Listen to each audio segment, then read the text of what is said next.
out of the horizon.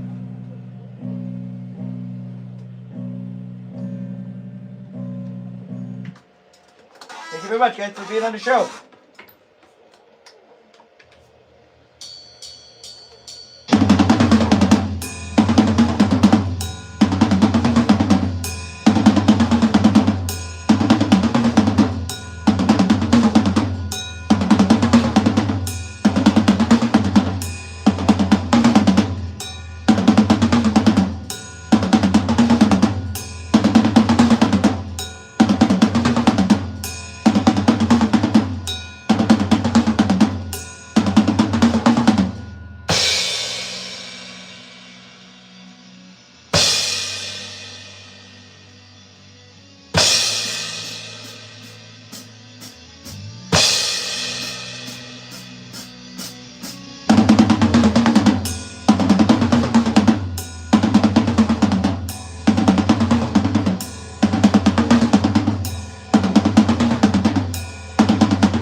the show. Good evening. We are Existentialism, play live on YouTube. Woo! 10 songs for you guys, all right? Then we'll do a toy show, a room tour. Got a couple of things that came in. Working on burial ground stuff too, so we'll get into drums for a song that used to be called Flowers. I don't know what's going to be named now. Thanks everybody for being here. Appreciate it. Grizzly Morning. Nazreen. Good evening. Green. Good evening. Whipple. What's up, Whip? How the fuck are you? Aiden. What's up? What's up? What's up? Thank you, guys. Well, we do what we can. Thank you very much, guys. All right. That was from Out of the Horizon. All right, this next one we shall do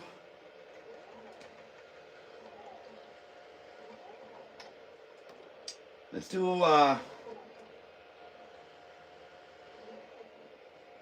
one that we brought back as a song. This one is called The Road to Irrelevance. Guys, thank you very much. Make sure you double tap your screen and sub the channel if you like what we fucking do. Thank you very much.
Hope everybody had a good Tuesday. We're going into hump day.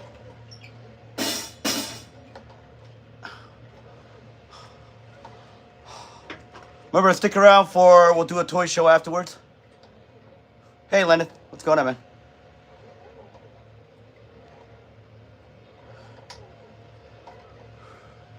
I know I'm working on it where you could actually hear the music, but for now, this will have to do. Thank you very much.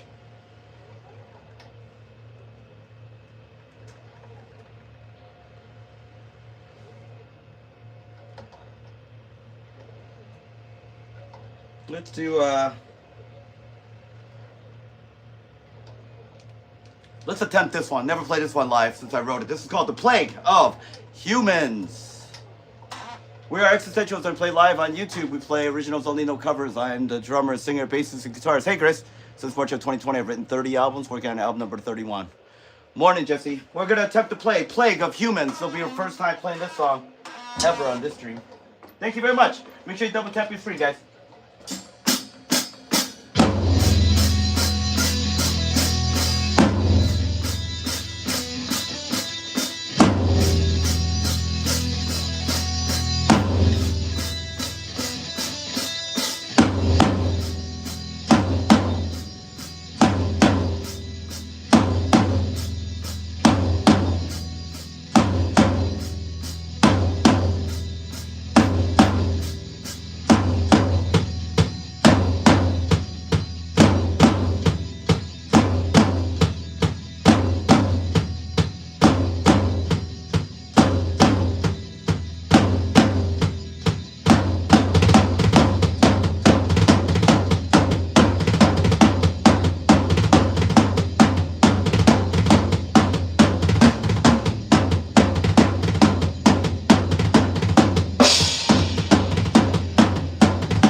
Thank you very much. That wasn't bad. That came out right. Thank you. Whew. Nice to see everyone. Thank you. Yeah, playing off the wall stuff that I don't normally play, so.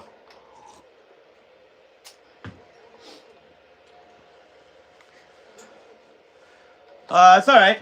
I did some housework, worked on some music, worked on some drums for Burial Ground. Coming up, we'll be in the studio next month. Did the drums for Flowers. I think that's the one that he sent me. So that one sounds like this. So you gotta realize this is I was in a hardcore band, so it's less than my standard beats. Flowers is.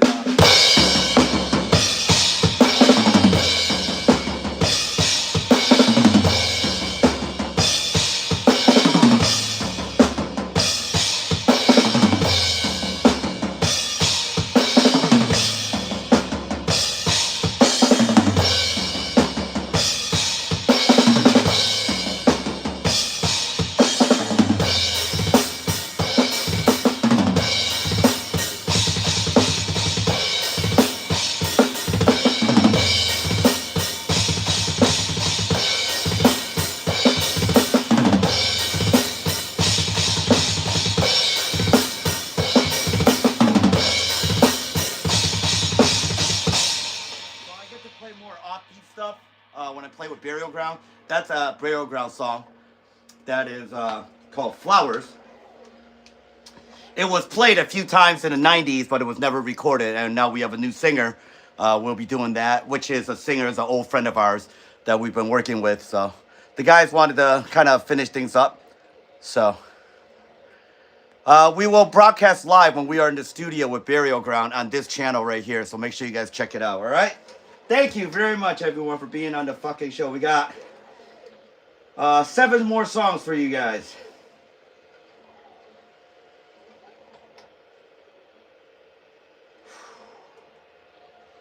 On this set.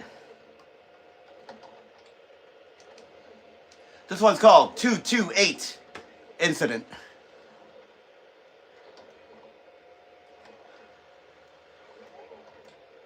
Huh.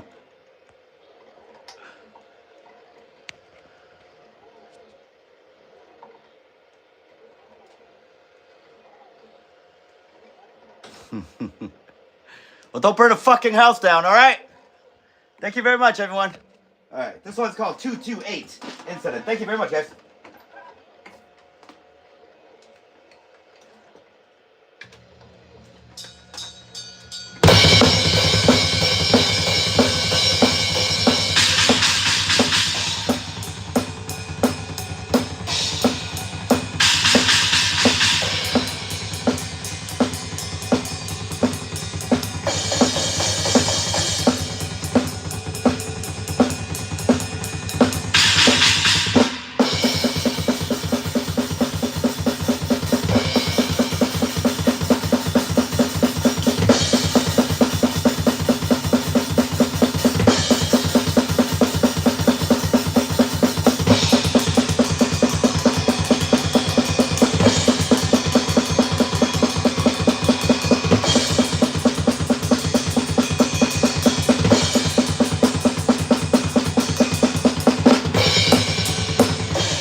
Thank you.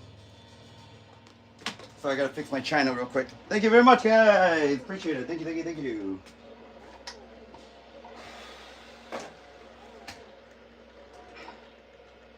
Fucker keeps moving on me. Alright. Whew. Alright. Thank you very much. Hey, Pale. Welcome to the show. Nice to see you, Pale. Pale, you're a moderator. You fucking show up enough. You know the rules. No racism, no religion, no politics, no bullshit. Thank you very much.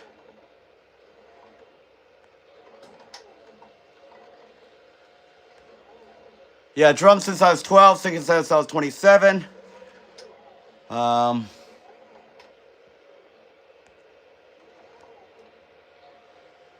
right, Pale, you're a moderator, so.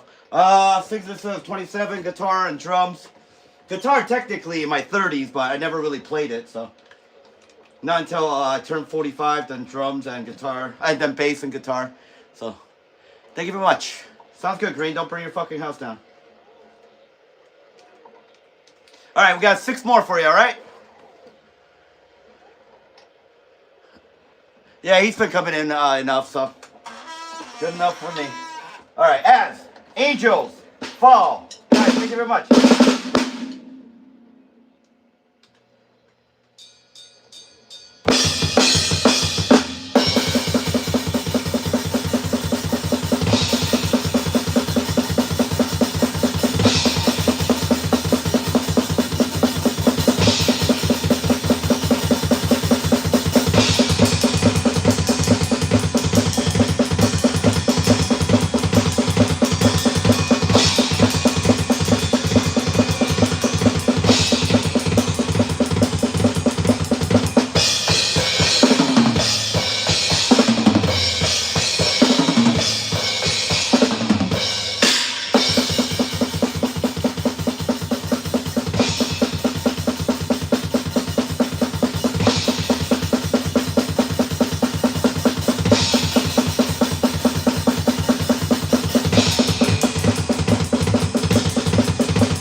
Angels Fall. 5 more for you, all right? And remember, stick around for the room tour. and the toy show. Thank you very much. All right, what to do? What to do? What to do?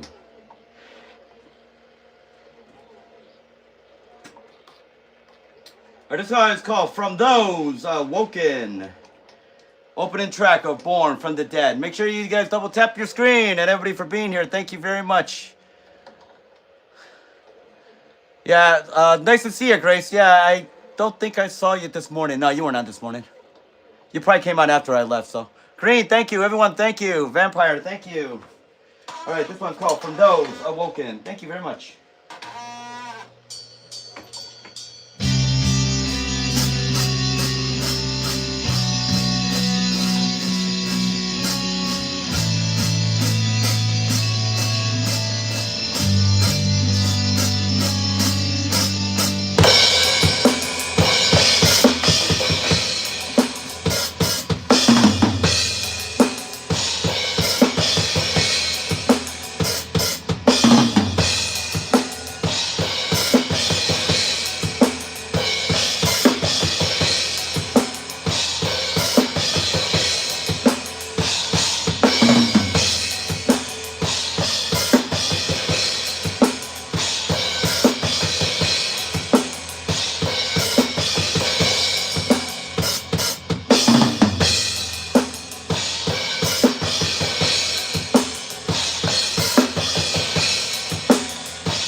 Liam, thank you. Hey, Liam, what's up?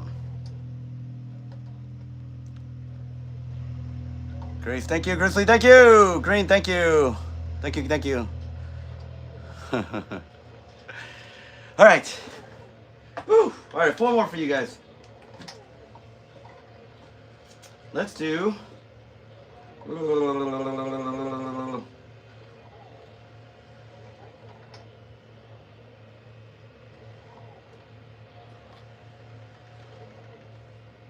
This one's called Born from the Dead. Got 4 more for you, all right? Thank you.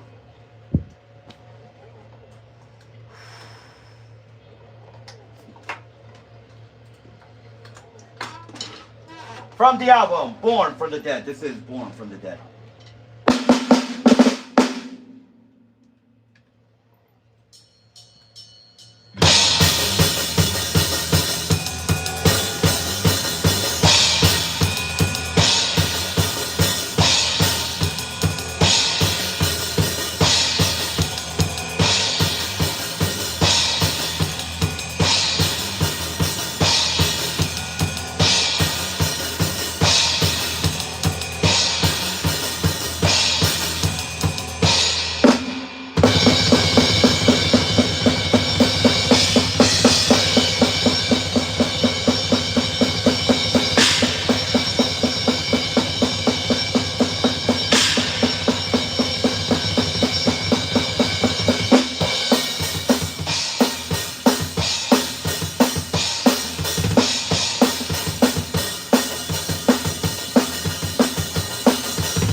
here and there. Whew.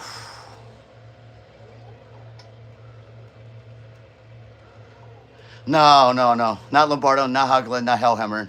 Not even close. Those are gods.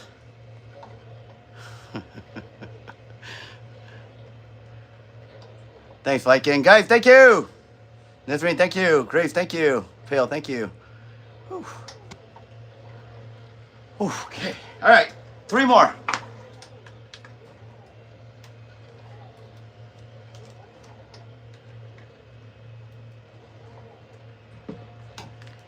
Give me like a 20-second breather, all right? We'll get right back into it.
Yeah, Old Dark Tranquility is untouchable.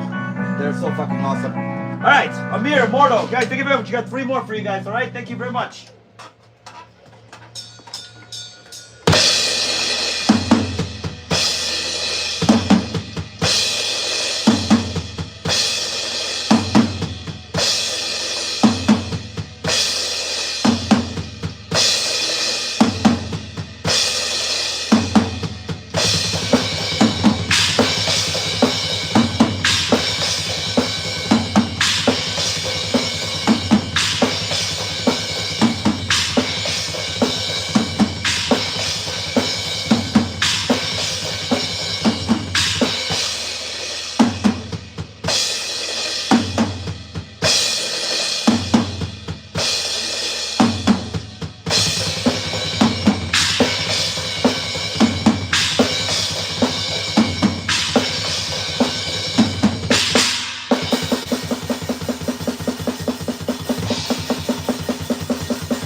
Cool, thank you. All right, 2 more. Whew.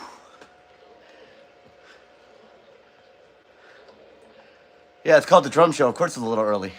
Thank you. Okay, thank you, thank you, thank you, thank you. Pale, thank you, Grace, thank you. Jesus can't help you. All right. 2 more for you fuckers. Thank you very much. Let's see.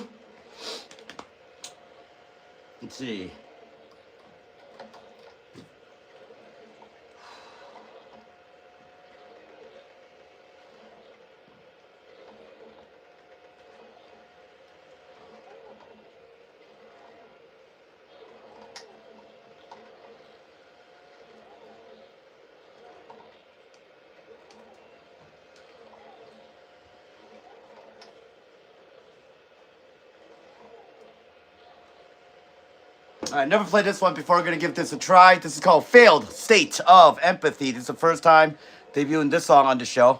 Maria, good morning, or good afternoon, or good evening, whatever the fuck this timeline is. All right, after this, we'll do the room show, toy show, and listening party. Thank you very much. We're going to try Failed State of Empathy. Debut of this one today, so thank you.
Sorry guys, the disc skipped 3 times. That's weird.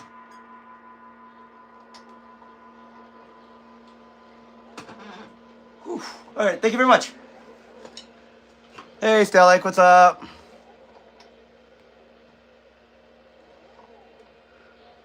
Well, a lot of you guys on today early. Nice. Very nice.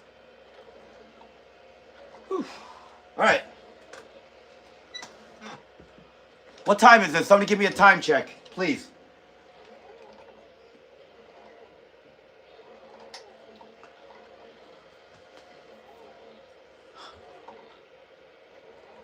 $11:11. Okay. Thank you.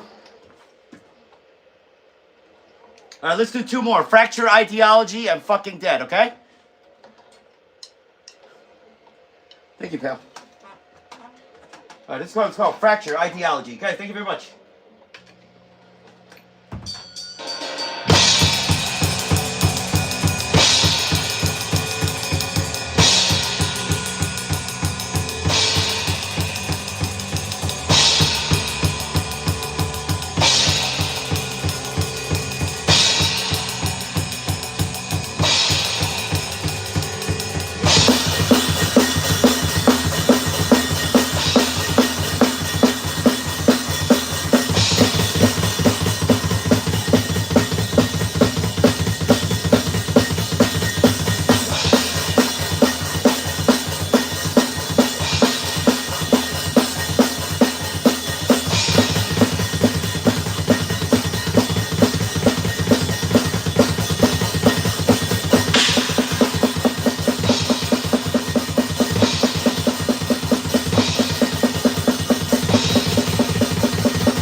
I put a hole in the snare drum.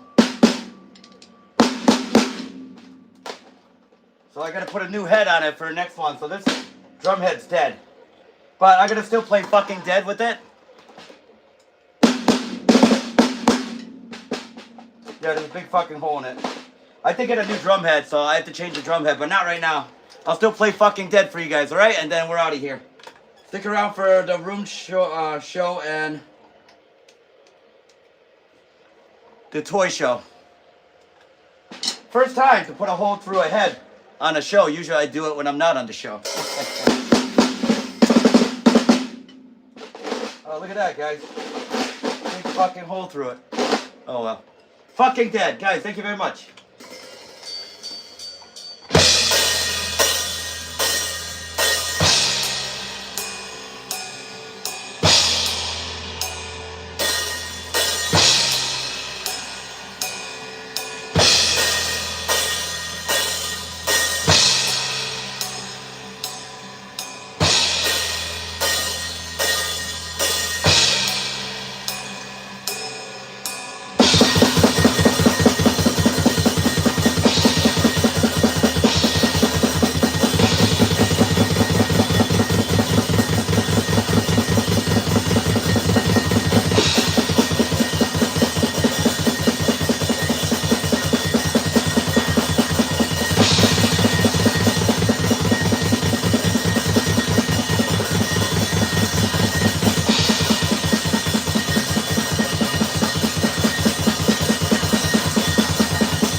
Alright, let's switch over to the room tour.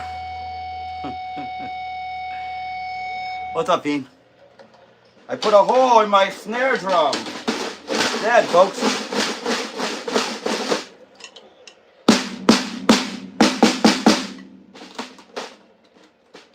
First time I ever did that while playing the show, actually.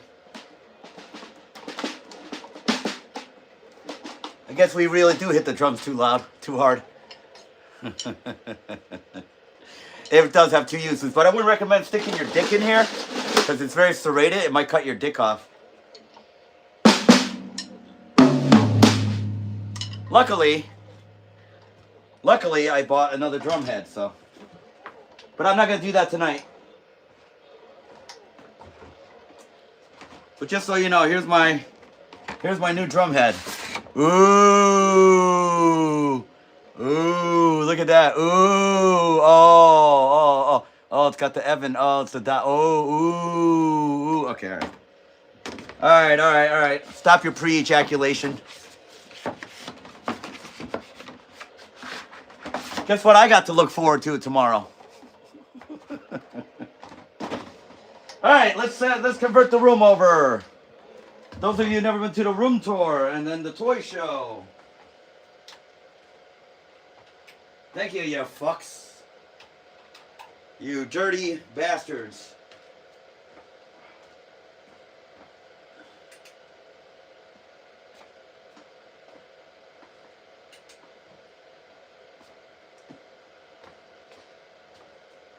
My poor snare. Son of a bitch. All right.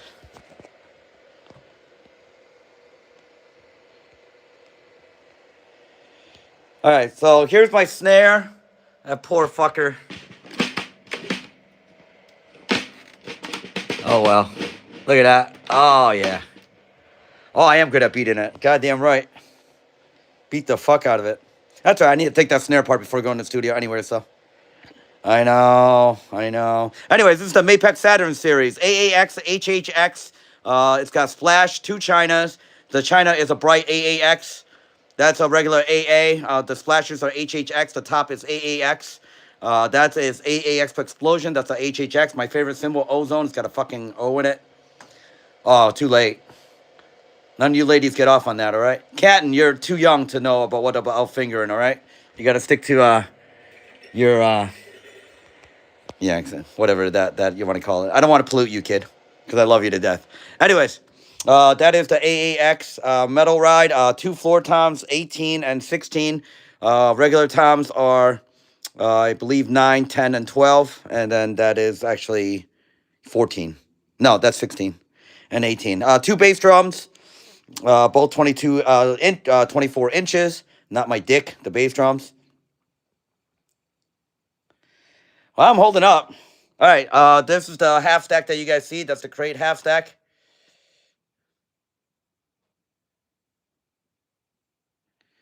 That is the Fender. That is my main bass, Ibanez bass. 24-inch Pythons, you got that right. All right, I use Tanoid speakers. Studio is the digital Tascam 24D. There's my coffee. All right. Main writing guitar, the guitar I use for all the songs. That's the Eclipse 1000. That's my main performing guitar, which I need to put new strings on after last night. I might do that in between intermission before I see you guys tonight. That is the M1001. This one is the Black Arrow. How do I little backing tracks on there? Just hit play. It already has a backing track. The whole thing's a backing track. See?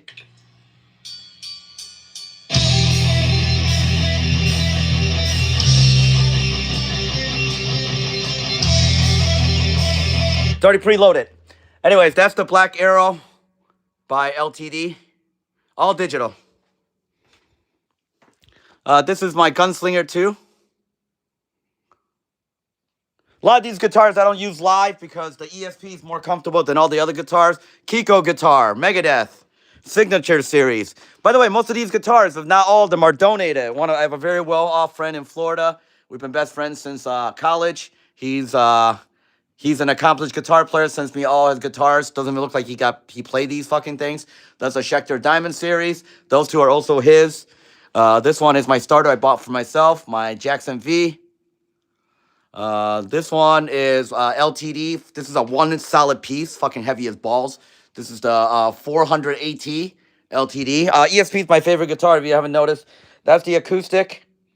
That is another Ibanez. That's the Dean Exile right there that I really should play more. So that's the third one over. We'll see. I mean, I like... You have to realize when I play as many songs as I do and as long as the show, I want to feel comfortable. Some of these guitars are not very comfortable for me to play. That's why I don't play them for the show. That's why I only make videos with them. With video, I have them for about maybe half an hour. When I'm playing shows, I'm playing 1, 2, 3, 4 hour shows. So that's why I always use the guitar I'm most comfortable with. And these days, it's the M1001.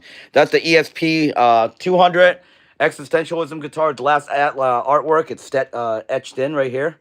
That is another Jackson he gave me. That's a Slinky. I don't know. I just play whatever he fucking gives me. All right, that's my backup bass. That's my Warwick. That's my bass amp. That's the Rumble. That is a Solar guitar. And that's my Phillies guitar. All right, so if you look at the studio, this is a studio. That's the drum set.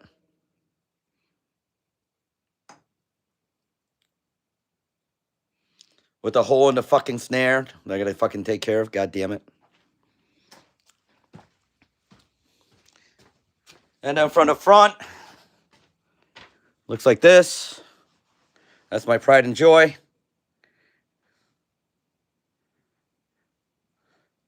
That drum set has gone through thick and thin with me, so. And that's where I broadcast. You see that little stand right there on top of it? That's where I broadcast at night. All right, toy show time. So you guys know I'm a collector of Transformers. Wall of boxes. There's 2,500 Transformers in this fucking place. It is Metal Disneyland. Yes, it is. The special editions at the top. I don't just collect official, although this one is all official. That's what happens when you don't have wife and kids, all right? And you never want to grow up. I am the definition of that. All right, and then we'll get over here.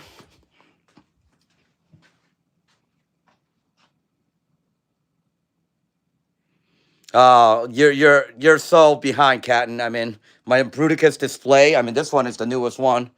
That's my pride and joy display right there. The Combaticons, Onslaught, Brawl, Swindle, Blastoff, and Vortex. And they formed out. He's 21 inches to the top of the head, 23 inches to the stack. Always going to be a kid. All right, we're over here. More Transformers. I am a Toys R Us kid. I don't lie about it, nor do I deny it. All right, this is mostly third-party toys.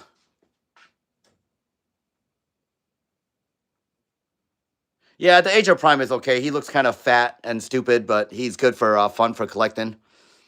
Nothing compared to the one I just showed you. That Magic Square one is perfect. Hasbro's is not even close. It's some fat, stumpy fucking Bruticus that needs to go on a diet. Kind of reflective of American people, so. All right, and this is the main line. Yeah, Cat, you're so behind. I don't even know what the hell I have shown you or what I've not shown you. I only like the 86 movie and the first live action, and everything else is garbage. Absolute toilet trash.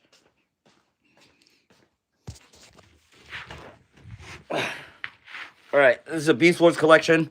Terrible write-in, terrible looking cartoon, terrible looking robots. Doesn't even look like it. That's all Beast Wars. Right here.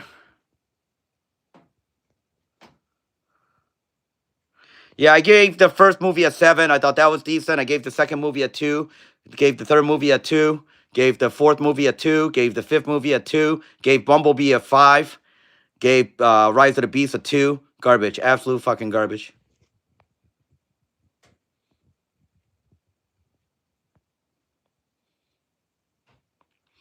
Well, I have no family here, so I'm actually in search of my cousins. So, all right, more toys here.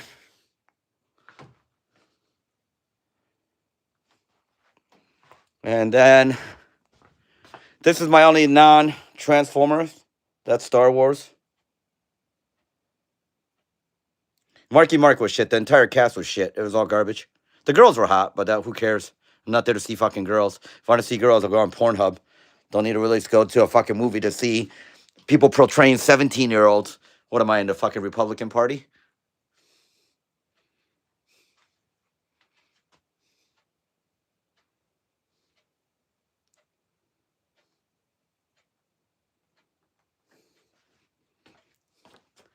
All right, more here.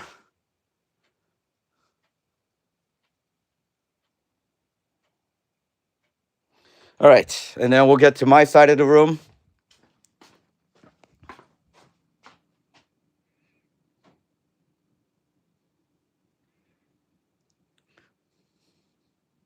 Thank you, Grace.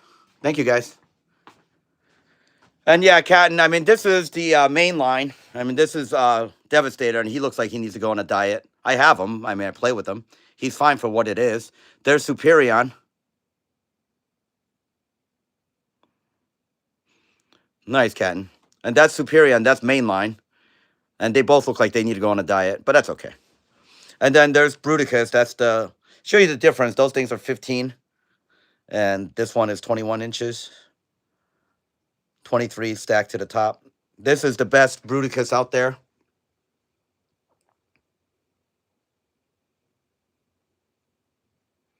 Hey, Kyle. Hey, everyone. Well, I mean, it's parts Foreman or skeleton combiners. Parts Foreman is fine. I'm cleaning a shelf right now, so there's stuff on my bed. And then right there, those on top are all 18 plus inches on the top. And this is where I sit and write lyrics and broadcast.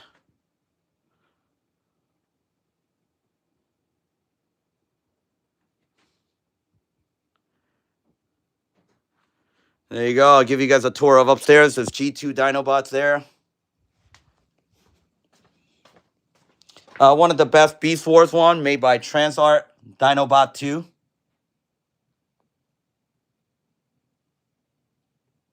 Good to see you, Stelic. Bye, Maria. See you later on, all right? These are some of the fans' toys ones. And then there's tons of CDs. There's 3,000 CDs here. I still collect CDs. Old school. Yeah, those up there are all about 2 feet tall. So.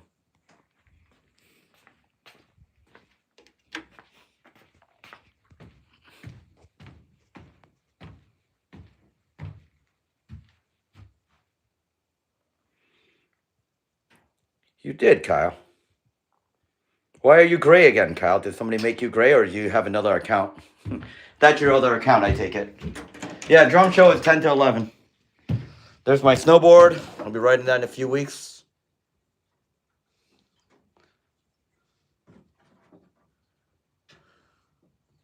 Yes, even my snowboard's got Autobots and Decepticons on it.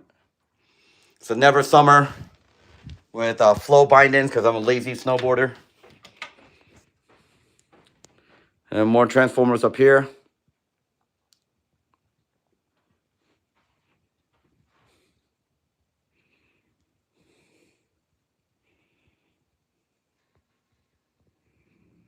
Gotcha, Kyle. I will. That was gonna be next week or the week after. So, anyways, I don't live up here. This is my parents' section of the house. I started moving some of the toys upstairs now. All right, back downstairs. Anyways, when you guys come downstairs, if anybody ever comes visit the studio.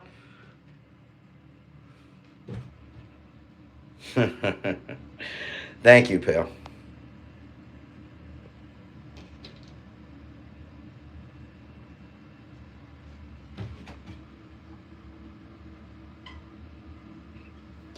Most of my G1s are at Cooper's. At the restaurant. Anyways, you come out downstairs. This is what you see when you come downstairs to the room. This is one-dimensional sound, so it's Toys R Us meets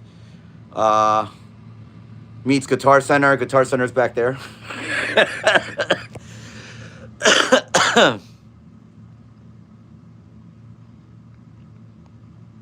You don't want to know. Private message me on that one. People are too sensitive. Read the lyrics. If you can't figure it out, I can't tell you. Just message me on Instagram. I will tell you. Read the lyrics. You'll figure it out. You're a smart kid.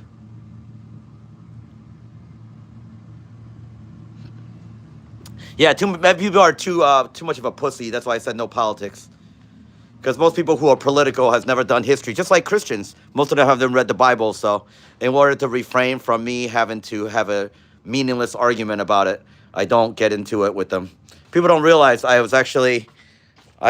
major was history and political science and politics in this country. So whenever I talk to an ignorant wretch, I try to refrain. That's why my lyrics are masked, because if I was as straightforward as I am in person, I probably lose half of my viewers, to be fair.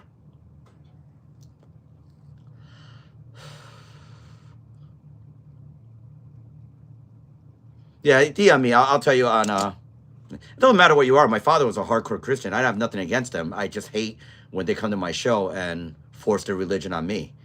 You know, I go by the George Carlin rule. Keep thy religion to thyself. And I mean that. I don't project religion, and I don't tell them not to believe, but for some reason they feel their need to stick their fucking sniveling little nose into my business and tell me to believe. So hence why I become, what's the word? Not aggressive, but I get defensive about it, because you came to my show to tell me to believe in God. Yeah, go fuck yourself. Yeah, nobody wants to hear it. And yet they come to this show and say it. You need Jesus. Jesus saves you. You need to believe in Christ. And I always tell them, you need to suck my dick. So anyways, we will preview some old albums for you guys.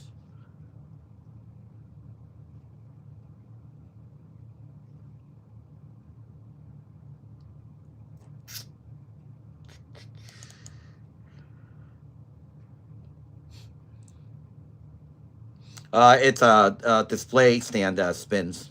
So you can buy it on Amazon for like $10 or $14, whatever the fuck they are. Yeah, that's why people read the lyrics. I write in abstract. So some songs I'm poignantly obvious what I'm writing about, but most of the stuff I mask around with words and phrases.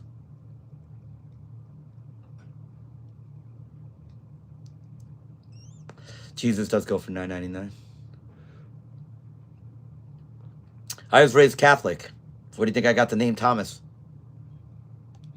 I do the George Carlin. I always go back to George Carlin. I was Catholic until the age of reason. All right.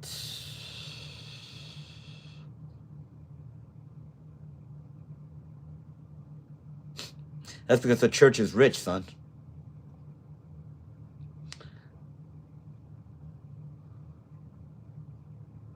All right, this is a song.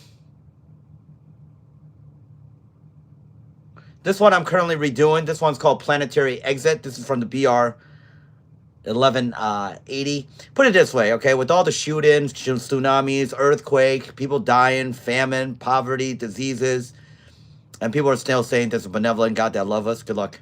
I see no scientific proof of that. Yeah, people call it man cave, and I say man caves for pussies. Man caves are for men who have girlfriends that doesn't want their shit in the regular room, and they're like, oh yeah, you could put it in this room, honey, this spare room here. We'll call this your cave. Fuck that. This is my room. But yes, a lot of people call it a cave. It's not a cave. It's literally my house.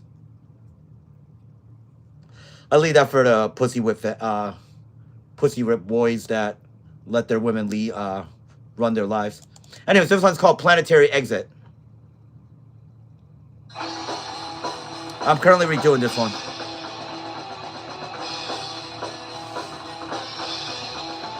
I'll show you the new toy I got.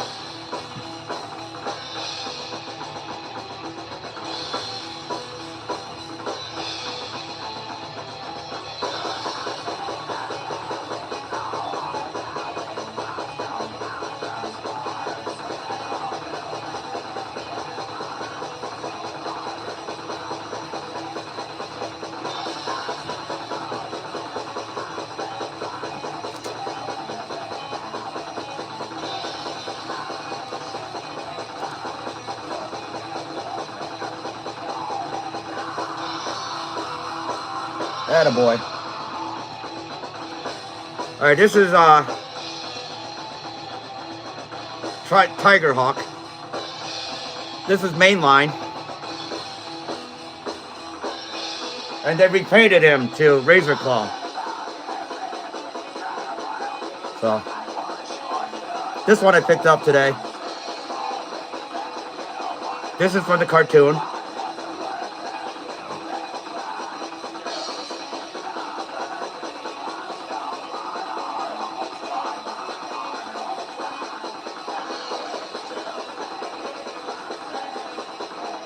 Thank you, Kale.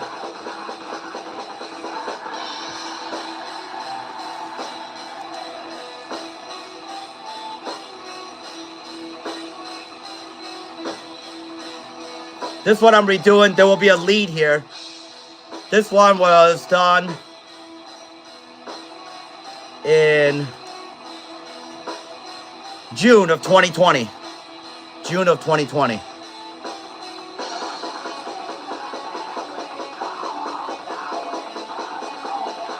Actually, I'm in the process of putting this all together, the new version. If I get it done, I'll feature it in the next couple of days. I've been going back. I have to redo the first 14 albums.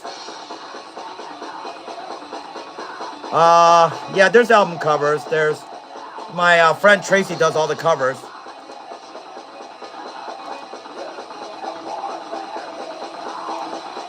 I gotta find them. Let me see here.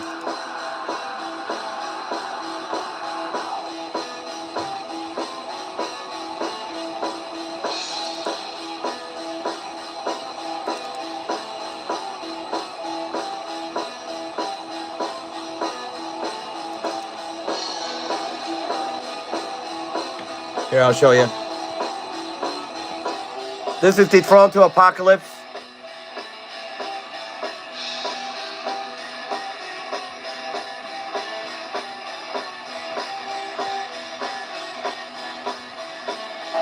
You got it, Captain.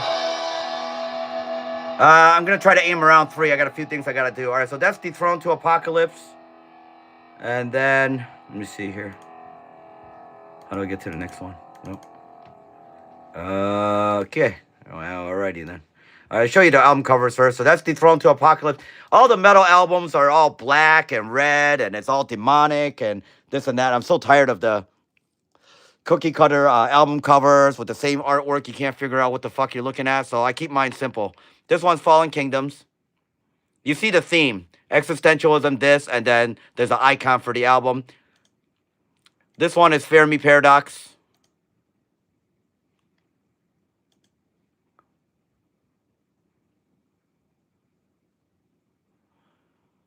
Sounds good, Stelik. This one is Principia. Whoop, that's Twilight of 2. Sorry, Twilight of 2. See, Twilight of 2, that's God and man. God, man. God, man. Twilight of 2. The song is about a war between man and God. Shock. All right, this one is Principia. Sir Isaac Newton. So, this one. See, so there's only 5 for that one for now. And then our back albums, Doctrine into Hate. Oops, that's Inception of Frailty, sorry. Doctrine into Hate. Inception to Frailty. Progression to Primates.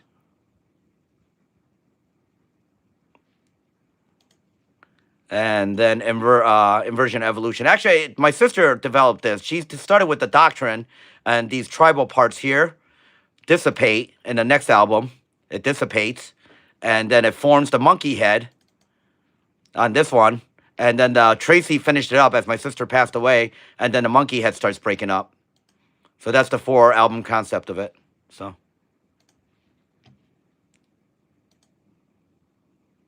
Yeah, I mean, all this stuff is so like, it's all so evil looking, and we're metal, and we have to be all black, and Satan and gore, and here's some more forest pictures. So I decided not to do all that.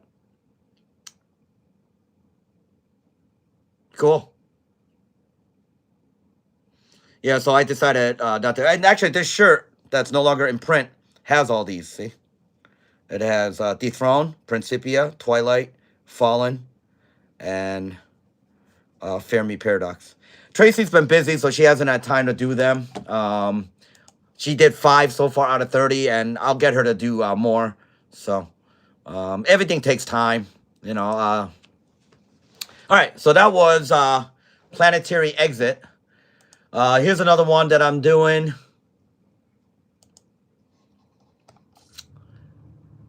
Actually, let me answer an email. For some reason, I'm getting a goddamn email. Let me put this on for you. All right, this song is the one. This is another one I'm working on right now. This one's called Earthbound. This was written July 17th of 2020. So these are all from 2020 that I'm redoing. So this is called Earthbound.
I really haven't checked out.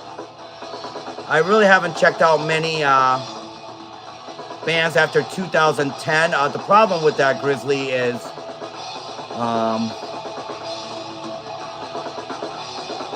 thank you, Pale. The state of music. Let me see here. I'll explain this one.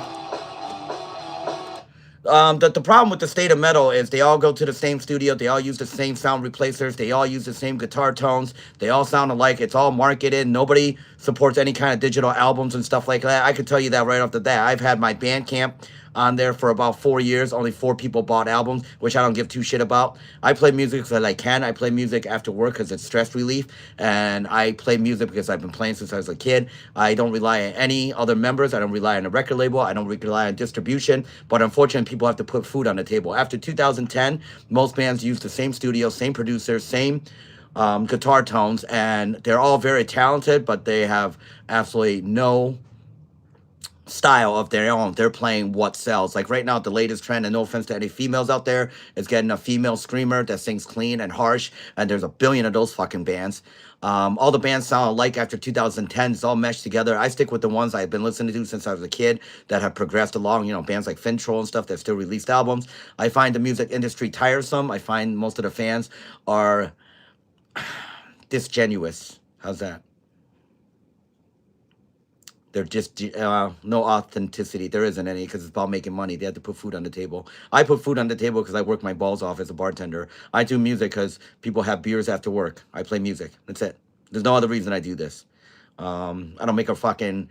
I'm not making a killing off this. The money that I've made. And by the way, I'm having problems with the mailer. I should show you guys the package. Another moderator in Canada, Lena, got her package sent back after 3 months. So unfortunately, I'm going to have to go to the route of setting up a web store for existentialism stuff because I can't keep getting stuff sent back. This is the 3rd package from Canada that keeps getting sent back. And I can't do that to the I'm not going to do that to the New Zealand and Australian fans that come to see me. So in sometime in the future, I can't do the mail-in because if it gets sent back from Australia and New Zealand, it'll travel by freight. I won't get it for another year, and I don't know if you've received it or not. So, yeah, I mean, Kitty. I mean, yeah, Kitty is fine. I mean, that you're talking about the hot topic days in the early 2000s. Um, Yeah, it's all for money. Of course it is. That's why it's there. So unfortunately, guys, I'm gonna have to rely on a web store, which I'm gonna have to set up after the New Year's, so people overseas can get the merchandise. I've actually found out that me mailing the stuff is not conducive. Every time somebody's wrong with one mail code and stuff like that, this is the third package got sent back from Canada, third one, and I have to keep resending them. So I don't even want to entertain the idea of one that go to New Zealand and Australia, as they take 2 weeks just to get there by freight. But then I found out if they're returned for the wrong address, it takes up to a year to return by ship, which is fucked up. But that's how the way the mail system works. So unfortunately for me, I'm gonna have to set up a web store, which I really don't want to do. I will continue mailing out stuff for continental USA only, as I'm not going to try attempt other countries. Um, it's a waste of money and a waste of time on you guys' part as well. So I'm going to try to keep the merchandise as cheap as possible. Only charge you guys the cost of what I pay for the item. Like I said, this is doing this is not making money. It's not for the metal that I play, not for the style of metal that I play. I might be a thrash speed black metal band, but I have my own style. I can tell my music when I hear it. I could tell it's me, which a lot of bands I cannot. They all sound like one for another. So Angela was okay, except the music sucked. Thanks, Luke.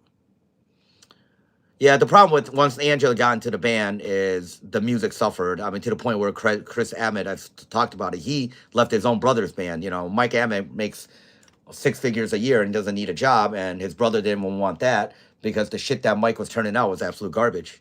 Mike writes fluff, easy listening. It's easy listening music. So, and I like Arch Enemy until Burning Bridges. Once they got rid of Johan and he decided having a female in there makes more money, he got lazy with the writing. Now, Wages of Sin has some good stuff, but that's about it. Everything else after that started fucking, it just shit one after another.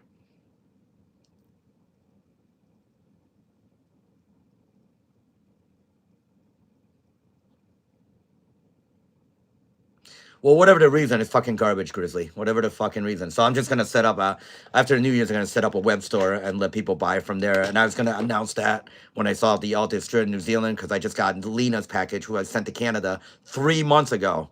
It came in my mail. It's upstairs. I could even show you guys. It's fucking bullshit. So unfortunately, I have to use the way of the web store. Dave never got over being kicked out of Metallica. He wrote some great material. Some of the best thrash metal is written by Dave. Rust in Peace is hands down by far the top 5, if not in the top 3 of best thrash album written of all time. But Dave is only a semi-millionaire. He's where his value is about 10. Dave's worth about 30 to 40 million. Metallica screwed him out of hundreds of $1 million. He's bitter, and he never got over being out of Metallica. So. And that's his battle to fight. That's not my battle to fight. He still talks about Metallica. It's been 40 years, Dave. It's time to let that go, you know?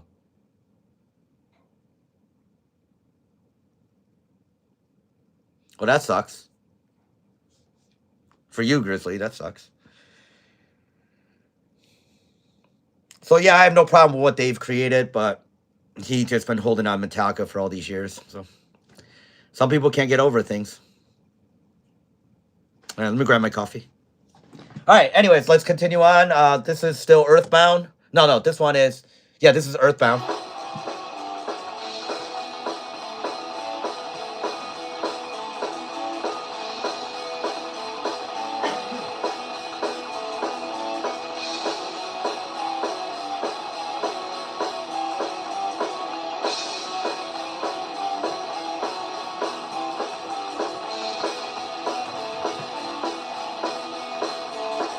Pretty much.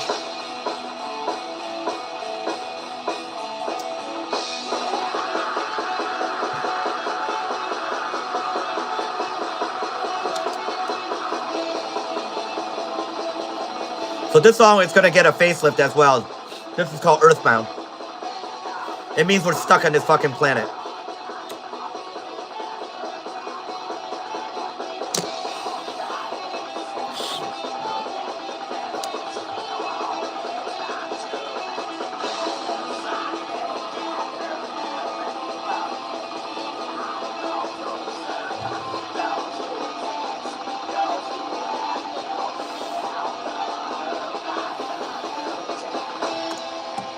There's a song I really want to do. Let me see here. I really want to redo this song.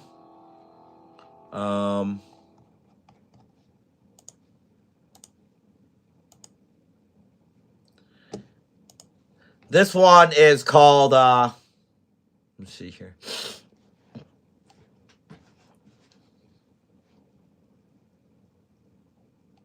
It's from Dethroned to Apocalypse.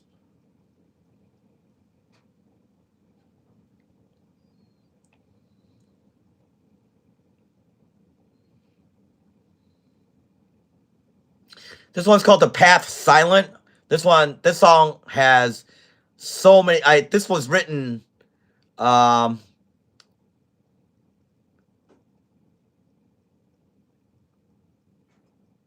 of 2020. This one I really want to redo.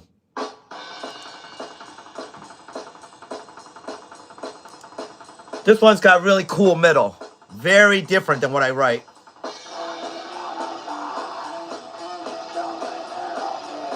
You can see the guitar playing. Actually, I didn't even have a pedal when I recorded this. This was plugged directly into the crate. The middle of this song is what I really like. And when I listen to it, there's so much stuff going on, especially the drums.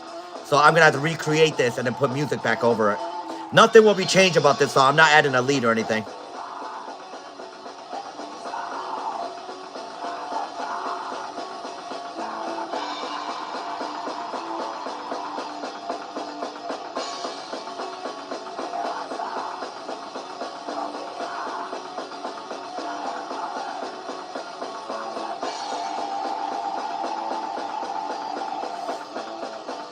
Yeah, this part right here, this is extremely...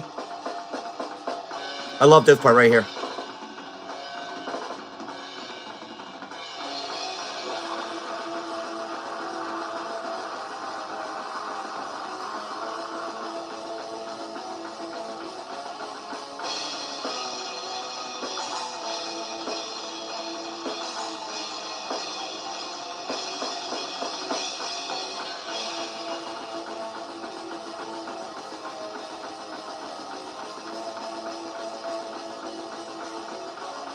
Because I'm a drummer, Wayne. I think like a drummer, so I write like one. Thank you, Wayne. This is the old stuff, Wayne. None of this stuff has... This is off the old studio, BR1180. All this stuff needs a facelift. And it will. It's going to happen. I mean, I just started the 31st album, so it's not like I don't spend a lot of time writing music, so...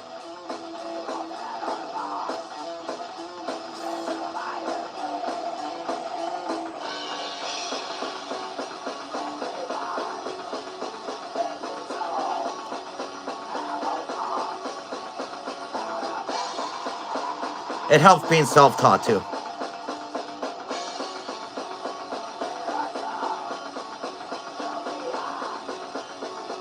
Yeah, I agree with that, Fiend. But this song's old. This song's from March of 2020.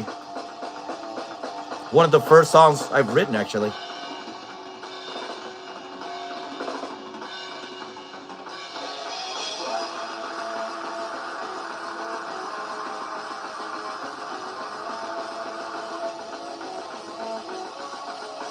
Not bad for one microphone over the drums and one mic on the amp.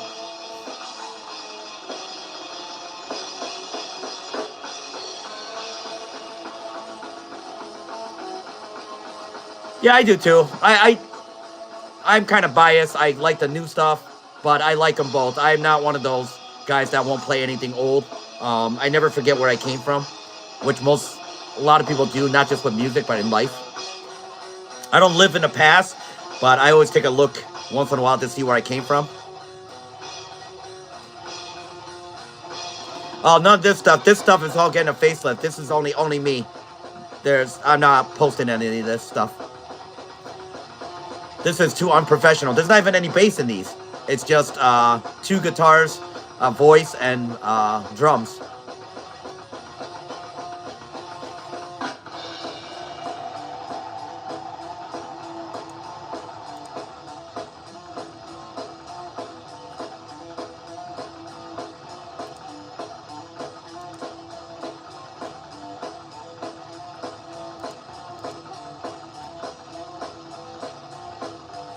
Well, I'll give you an example here. So this is an old song that I played tonight. This is the original Fractured Ideology, which was written in June of 2020.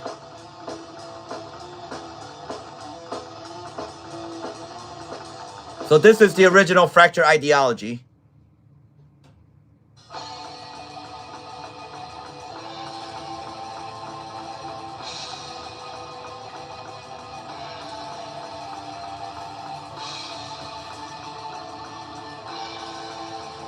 And I'll show you what this becomes. Thanks, Bean.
Yes, it does. Yes, it does, Jesse. Fucker. Thanks, Grace.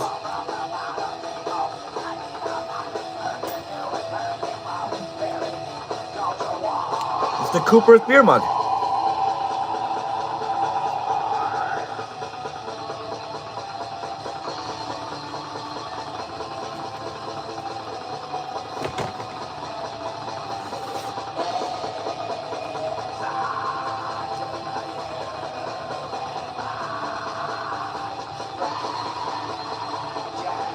And then I'll show you the new version, which you guys heard on the show, but it's different without me performing it. So check it out. So this is the original.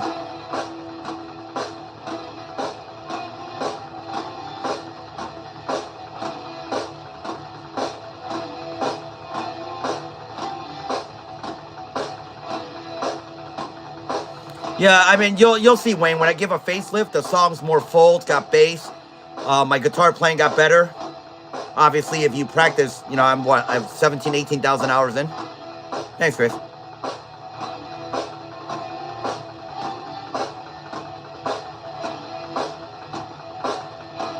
Thanks, pal. All right, so anyway, so that's the original version. And then most of the time you guys hear me playing it, but I'm actually just going to sit here and let you guys hear it. This is not that studio. That's the original BR1180. That's what it was recorded on, that thing. And this is the Fractured Ideology now. This is the current version, so check it out. Big difference. You see what I mean? It's more full. Production's better. And it's faster.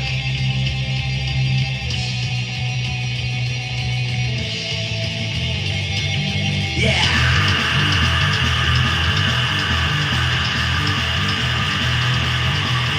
But there was no bass on the original.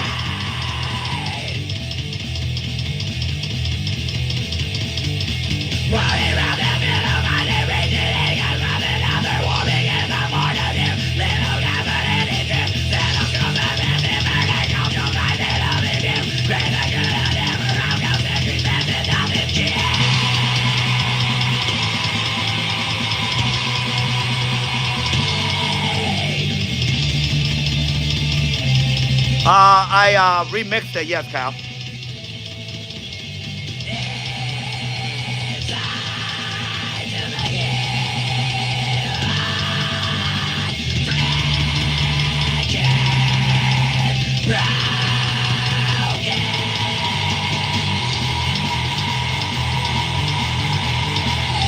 Well, I live alone and I work all the time. I'm never home.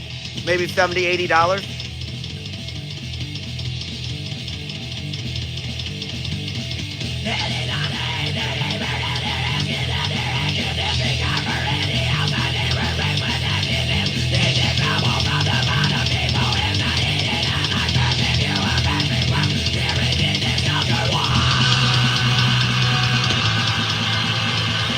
Yeah, not bad, but I'm never at home, Grace. I'm always at work. I'm only here at home at night, you know? Nobody lives here, just me.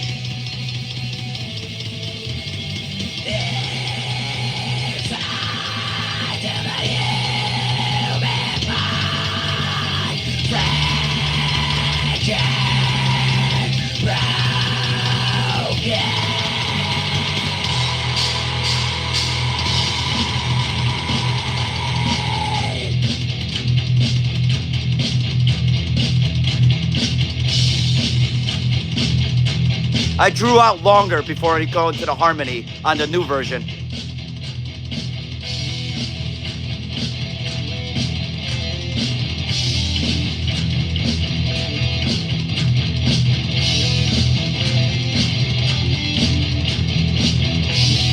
So you guys get the idea, so.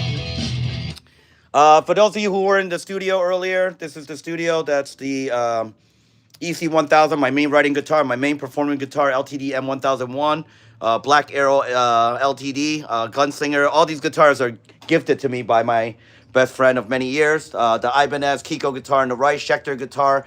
That is the one that started Jackson V. Another 400 AT LTD. On the bottom is an acoustic, then another Ibanez, then the Dean Exile, and then the LTD 200 over there. I have the Existentialism guitar, my backup bass, another Jackson Slinky, Solar guitar, my main bass, Ibanez bass, and then the studio.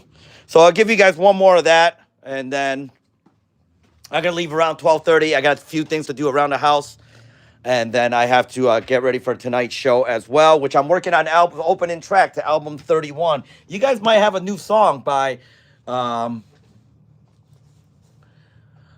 you guys might have a new song by the end of the week, actually. Album number 31. All right, let's do another old one, and then I'll show you what the new version sounds like. Let's see. Just pick one, actually. Let's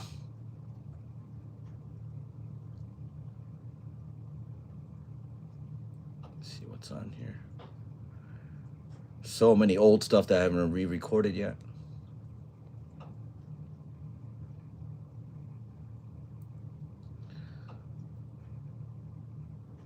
All right, this one is all right, so this is the Road to Irrelevance. So you guys heard this one. I played it on the drums. I played it last night. This is the original version, written in June 11th of 2020. This is the original version.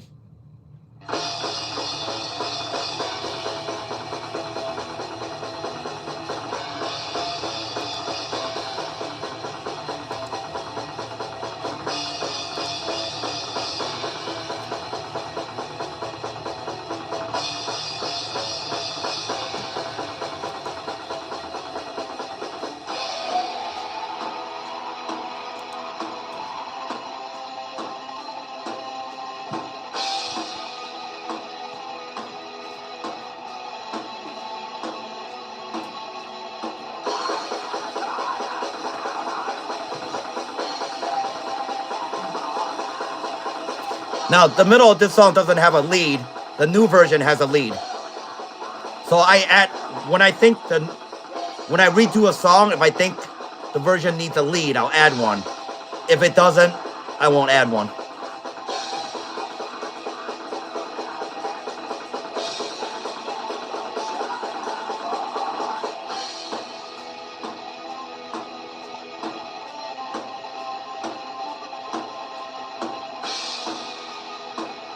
Now I played this song on the show tonight. It was the second song I played on the drum show.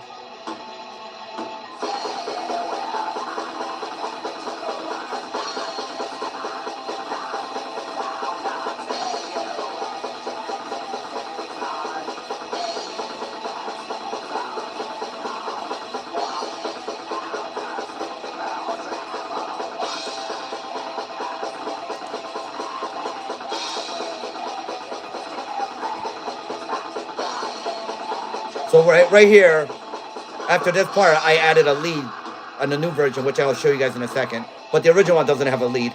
It just goes right into the harmony part.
Thank you, guys.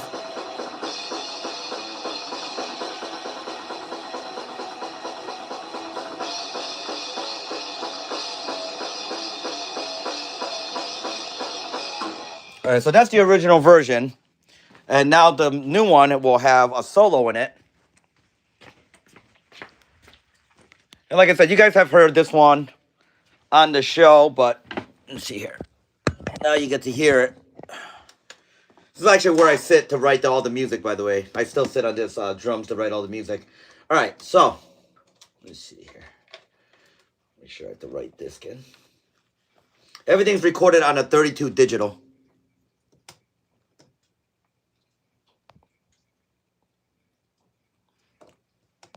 Nazreen, thank you. All right, so anyway, so this is the original version. Thank you. Thank you very much, guys. Yeah, of course I can. Yeah, I'll show you some CDs, sure. All right, so this is the new version of The Road. The Road to Irrelevance.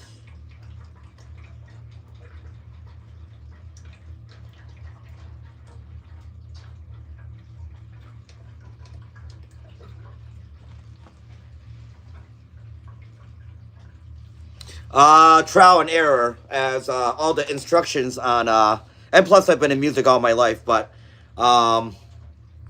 what's up Slane? The instruction video for the Tascam is only for guitar. I had to learn everything, just trial and error, Grace, just being around this shit all my life. So anyways, this is the updated version with the solo. This is The Road to Irrelevance.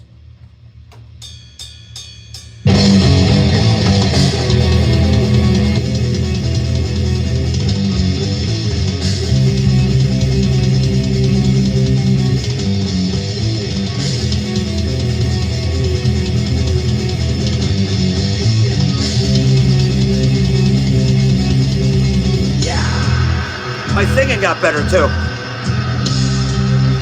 good.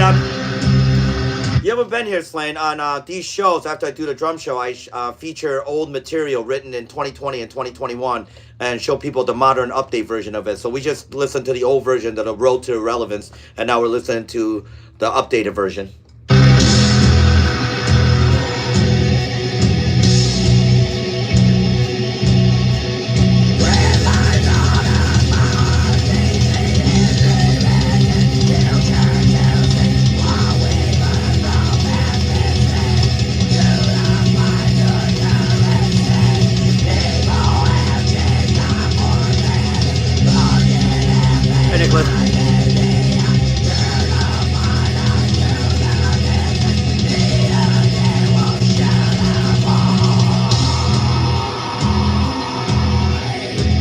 Yeah, this is the updated version.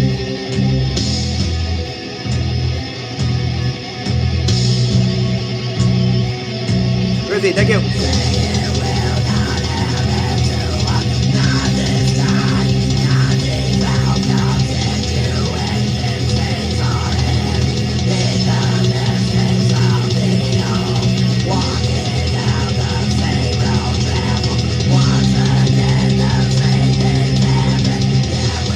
So the original version doesn't have a lead, and I added the lead, so right here there'll be a lead.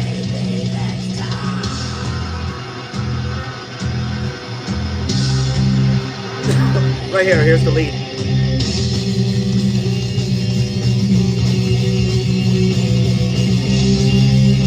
Yeah, I don't care. You don't need to see me.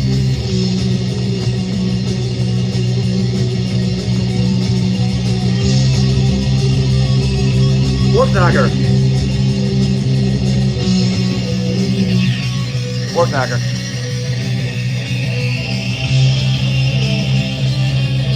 This is where I sit to write all the music too.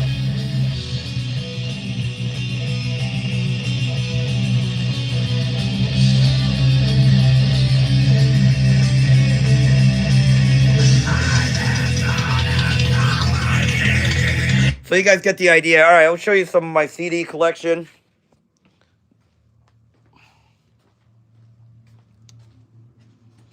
Some of it's in alphabetical. You got Anthrax, Arch Enemy, Amorphous, Amon Amarth, Behemoth.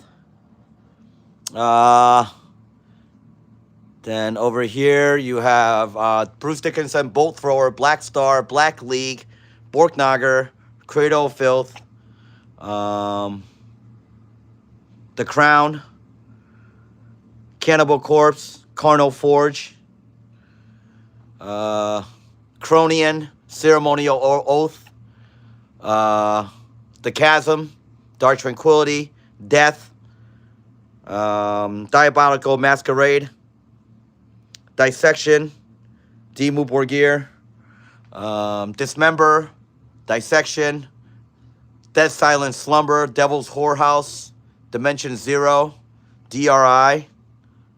My ex actually put this somewhat in alphabetical order, but later on I just had too many CDs.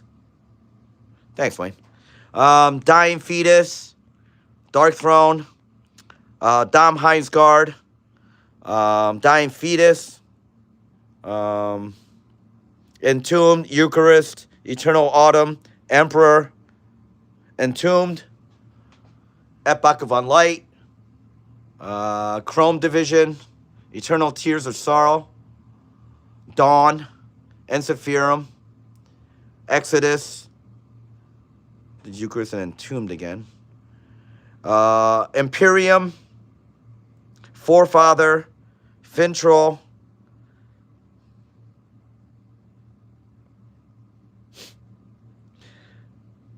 I worked my nuts off, I hope so. Fear Factory, George Carlin, gotta love your Carlin. Gorgoroth, Grip Incorporated, God Dethroned, The Haunted, Hearse, Hegeman, Impale Nazarene, Immortal. This I showed last week in Flames when they didn't suck. They have a shaped CD. Look at that. Gestures Race. You know, when In Flames still allowed their cool logo, not that trendy American fucking logo they do. Yeah, Dissection has a shaped CD too. I showed that last week too. Where the fuck is that one? Dissection. It's under D. Huh. Where the fuck is that? Yeah, shaped CD.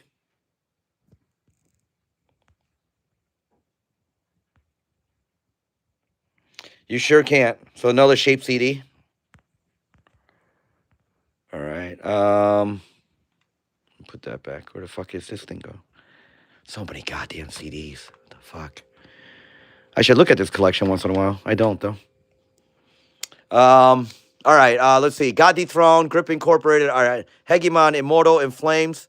Iron Maiden, obviously. All Maiden. Campfire, Corpus Kalani, Keep of Callison, Lock Up, Limbonic Art, Overkill, Marduk, Mayhem, Megadeth, obviously.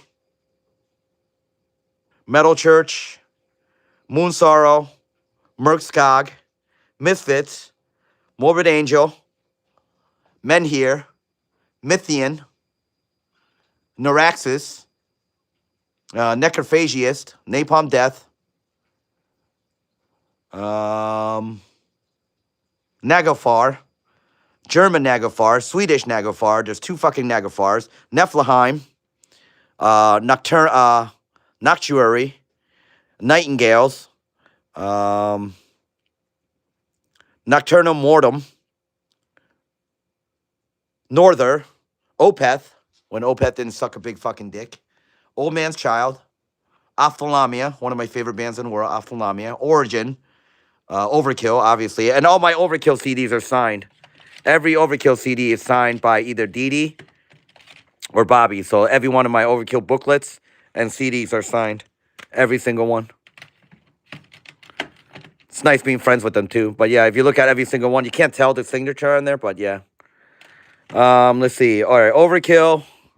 Let's see. Pantera, Poison Black, Sacred Reich, Rotting Christ, Sentenced. Love Sentenced. Cethereal. Satyricon. Joe Satriani. Sepultura. I love Joe Satriani. Sepultura. Skyfire. Slayer. Let's see. There's all these cool digipacks I have. These are all special edition digipacks. Old Man's Child, Dark Funeral, Testament, Cannibal Corpse. I love digipacks. I always buy special edition ones. They're all over here too. I have all the At the Gate special packs. These are all special packs. There. Oh, these are all digipacks. Love digipacks. I have the Dark Tranquility CD, the gallery up here. That's a special edition. More stuff here. Lacuna Coil, Thrones of Dawn, The Gathering. Jesus. 1349, Thorns. Just so many fucking albums. Bathory, Testament, obviously. Wintersorg. Love Wintersorg. Tearfin. Love my little Tearfin over there. Over here, more Nagafar. This is just random shit right here. So I listen Enslaved. There's Enslaved there. So I listened to about, I think last time I checked was like 170, 80 bands. So I have to plug in. I'm running low on battery.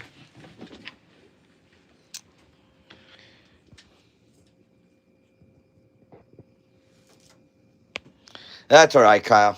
I'm old. I do not have any torture killer. I do not. I never even heard of him. Not gonna lie.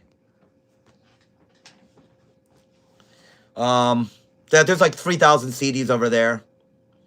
All right, let's do one more for you, and then I'm gonna go. All right, I'm gonna go grab some food and stuff and work on the opening track to album 31. Let's do one I redid as well.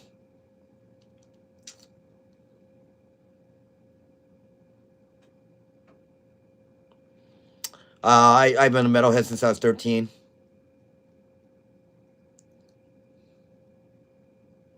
No problem. Yeah, just ask away if you guys want to see something. It's fine. All right, this is another redo, and then after this, I will.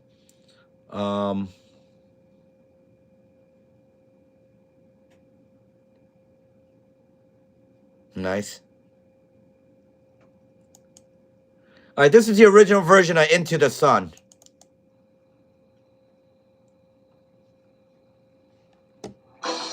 Written June of 2020. Into the Sun's an old song, so here you go. This is the original version. This one does have bass.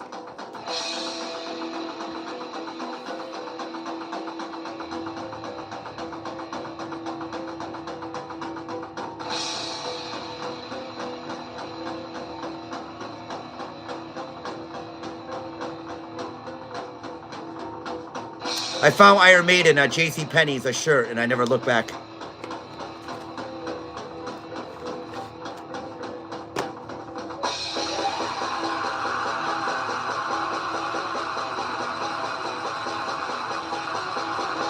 So this is from June 2020.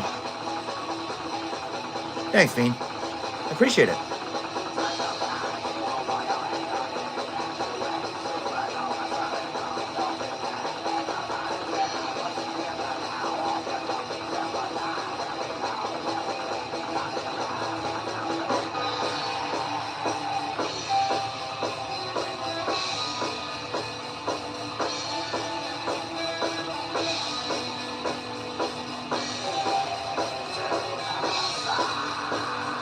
My vocals got better the more I performed, so.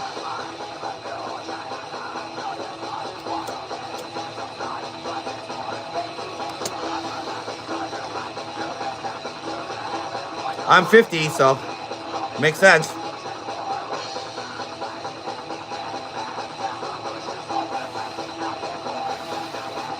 This place, yeah. But it's got the cool Australian flag and Taiwan flag.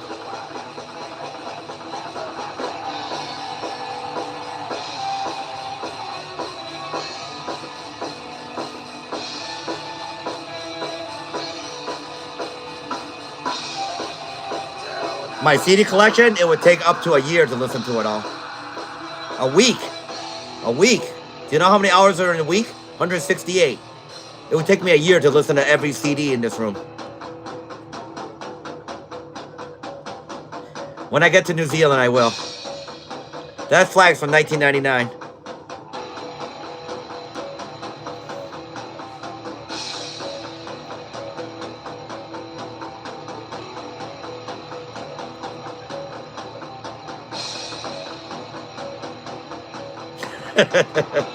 I could buy it here. You don't have to send me one.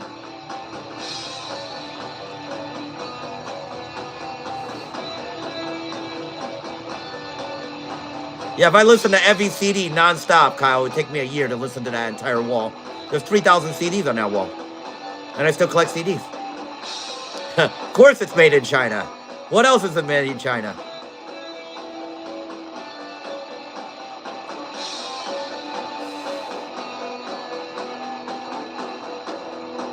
The ending of this song changed a lot. I added a lot of stuff, so the body of the song stayed the same, but the ending changed.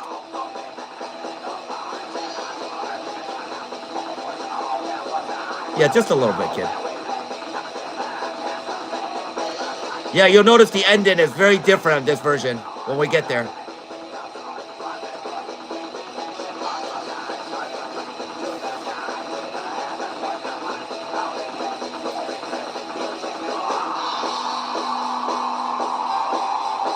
There was no lead at the end. There's a lead on the new one.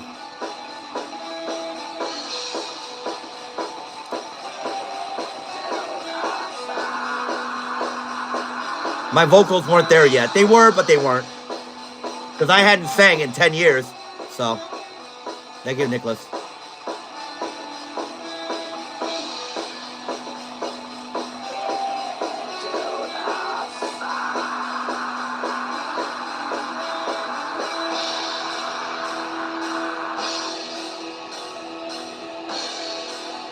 See, it's very different.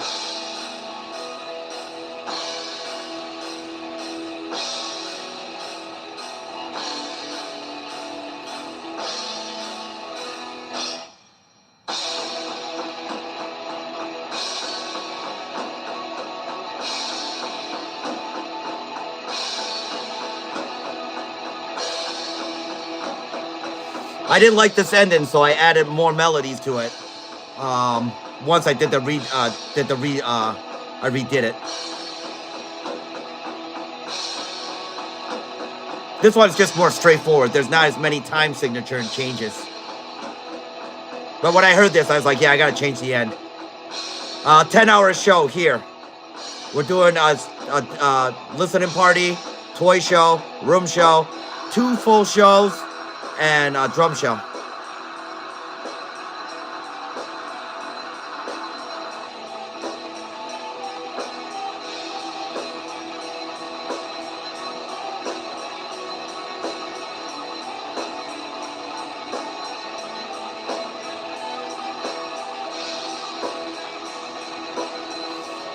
Yeah, it should start around 5 p.m. and we'll go on till around like 3 or 4 a.m.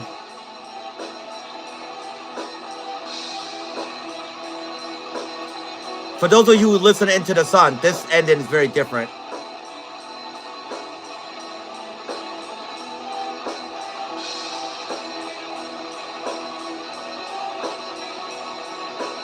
It's more black metal. The new one is more melodic death metal. Nice.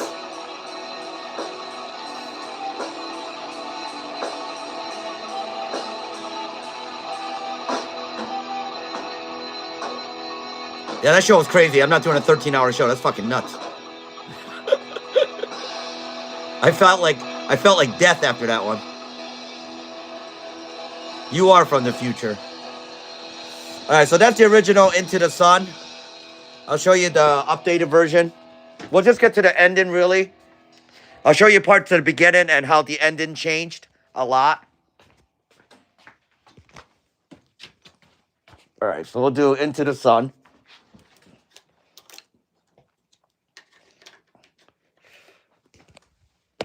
Here, you can kind of see me this time.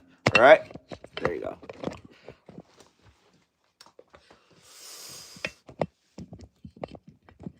I'll put you guys up here so you guys can actually hear the stuff better. All right, so this is the updated version of Into the Sun. I'll concentrate mostly on the end. I'll show you the beginning as it's much faster. And I actually might play this song tonight, so. I never decide my set list. I play whatever the fuck I feel like when I get on the air, so. All right, this is Into the Sun.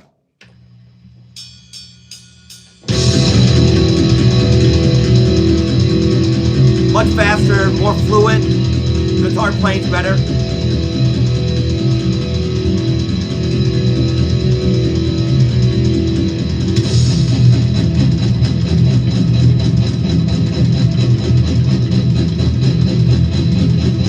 And the vocals are much better too.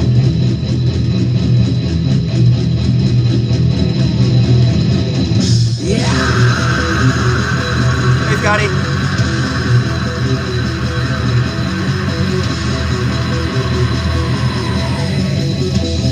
Having bass makes it sound more full too.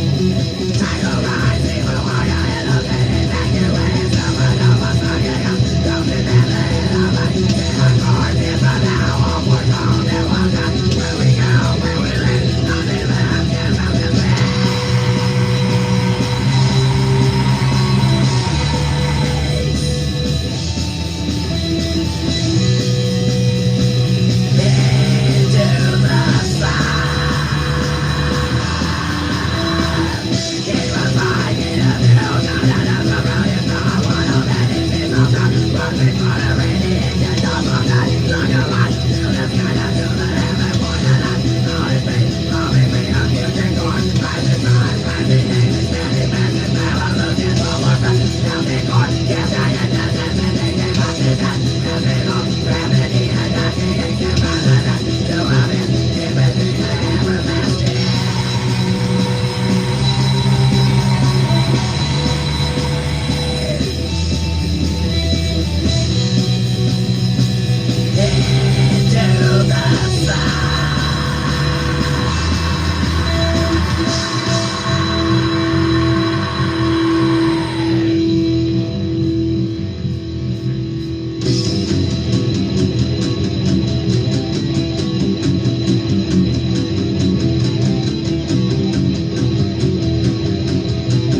I don't use it at all.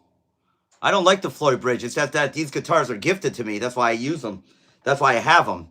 My friend who gave me the guitar is an accomplished guitar player. I don't use the fucking Floyd at all. I fucking hate it. That's why the LTD EC1000 is my favorite guitar. I have no use for the wah. I've yet to learn how to use the whammy at all. But he gives me great guitars. I pay for shipping. This guitar is $1,500. I paid $100 for shipping. He gave me the what is that? The Black Arrow. That guitar's what? $1,700. I paid $170 for shipping. So, yeah, I know. I have to change strings tonight. Trust me, I know, Slane.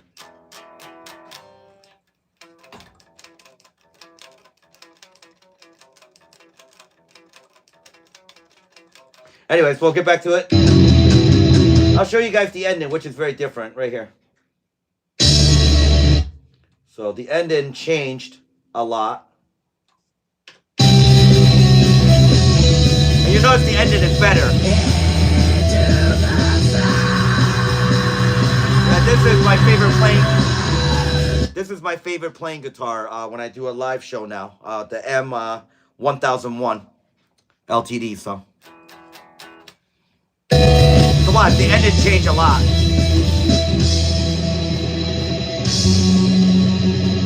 Not too much, Scotty. We're doing a listening party. You notice the new version is bigger. It's more of a grand outro instead of just black metal. This is added.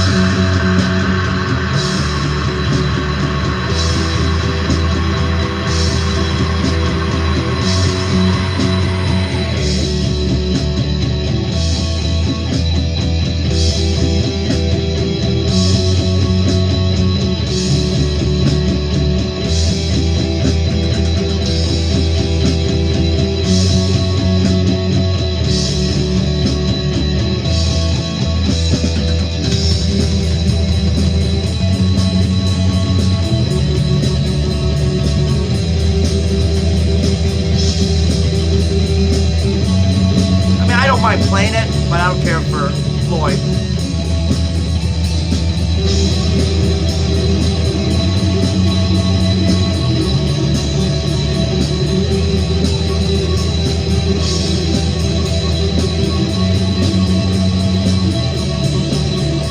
He has one.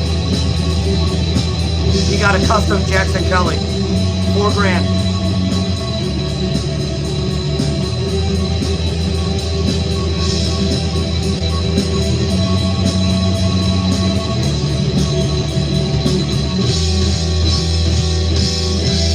Cross country.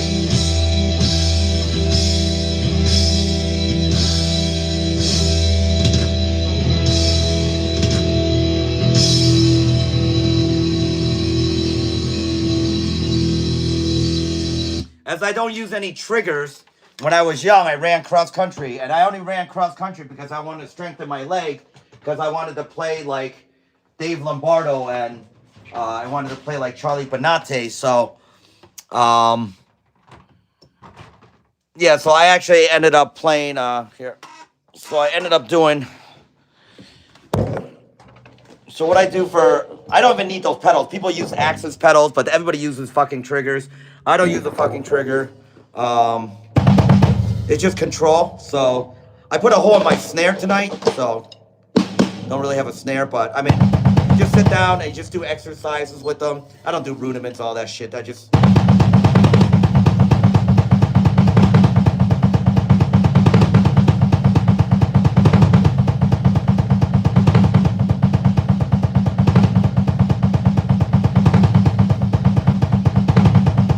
Keep doing that for hours. I would sit down after I ran a meet at cross country as a kid, and I would just sit here and kept practicing and practicing. Today's kids, they learn to use Axis pedals. Their pedals does 2 kicks at once. I can't call it cheating because technology is part of music, and I get that, but I'm old school. I want to play. What you see me play, I could actually recreate it live. I'm not sitting here using technology to fucking impress you. I play drums. I beat the shit out of my kit. I believe in releasing, I don't know, your angst during the day and stuff, so I tend to hit very hard.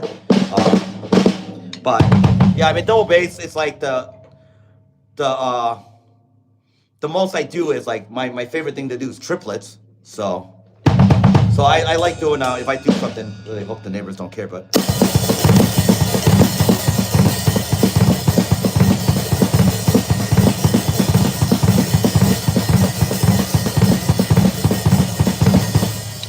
And even like kids today can't do triplets.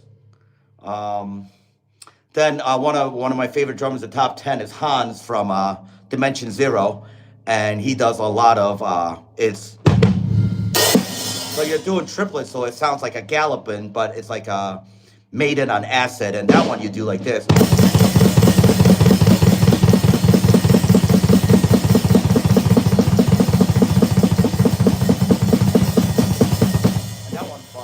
Everybody wants to do the straight double bass, which is fine. Man, straight double bass is fun. Um, but I put my calves and everything really into when I do double bass. So the stuff you hear is not triggered. I don't believe in triggers. No, not a good angle. There, is that better? I could put you up here. There. But the problem is I can't because I'm broadcasting, so I can't even put you up there. There, we'll put you here. How's that? So you don't have to stare up my nostrils, right? Actually, you know what? I'll put it from the back. Yeah, so when you're doing double bass kick work down here, I use 2 bass drums. So when you're doing that one, you're like...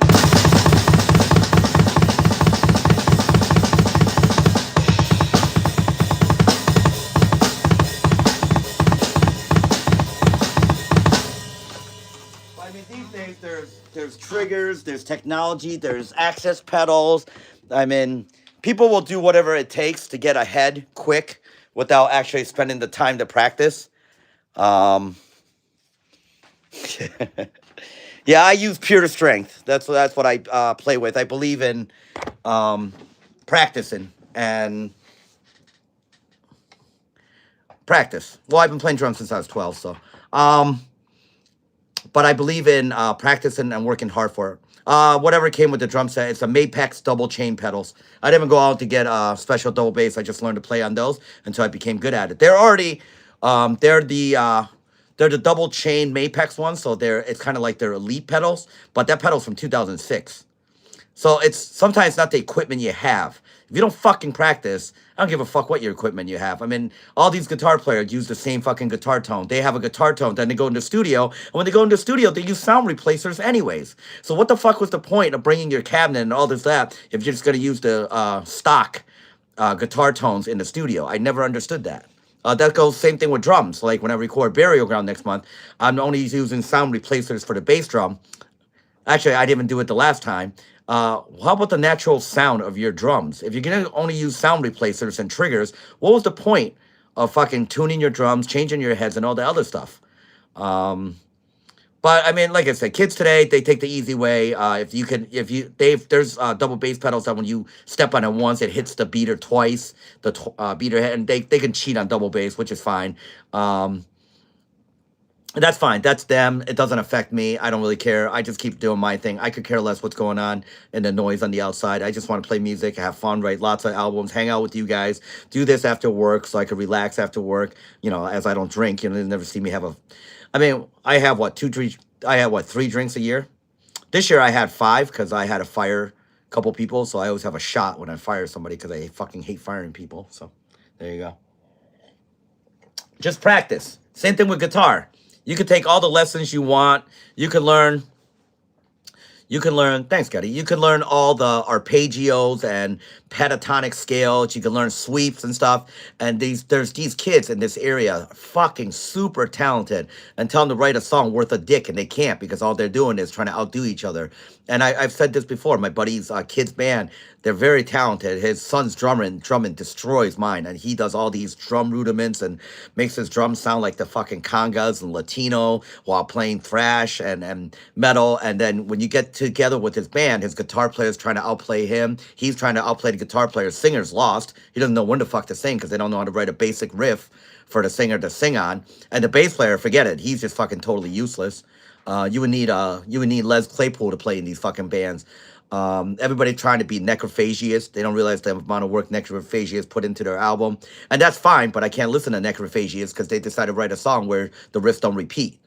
From the beginning to the end, they write 20 riffs and put it together, and they call that a song. So Necrophagias is like the MIT of metal. Yeah, they're talented. They know the scales. They have shiny guitars. They change the strings every 2 hours.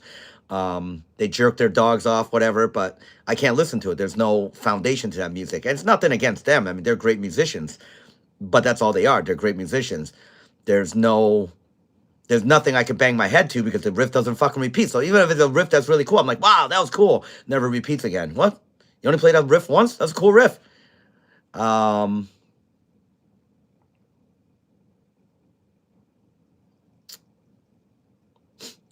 Yeah, it's stock music. It's just show off. It's like, yeah, I did this and that. I can do this and that. And like I said, I could probably name 1,000 musicians in this area that'll blow me out of the water in every instrument. Yet I'm the one writing 30 albums. I'm the one that's performing, and I'm the one that got better playing. And yes, I don't know how to do a fucking pentatonic scale. I can't do a sweep. I can't do pinch harmonics, but I could play the shit out of that guitar, just using tremolo. And I'll put it this way: I play music this way. If you guys know anything about the Olympics, I don't even know what that means. I don't know what that means. No, my life is pretty good, so I have no resolutions that I need to fix. You can learn music, or you can be naturally gifted. I'm a little bit in between. I am more of a learner than I am gifted, but I do have. I realized after all these years, I have some form of gift with the music. I couldn't do 30 albums if I didn't have some form of gift, and I get that, you know. But my mom always taught me to be humble about it. I don't put it in your face. I don't tell you, I'm not going to talk down to you. You play music the way you want to fucking play it. It's when I go really fast on the guitar. You know how when I do my speed things? I actually worked on my tremolo. I could actually do straight tremolo picking out. My goal is all right, my New Year's resolution is to break 6 minutes. Right now I'm at 5 minutes. I'm at about 5 minutes and maybe about 20, 30 seconds, and my arms feel like it's going to fall off. My goal is to hit 6 minutes straight. Just straight tremolo, picking for 6 straight minutes. That'll be my New Year's resolution. I really don't have anything in my life that I look at as, oh man, that's so bad, I got to change it. I don't engage in that.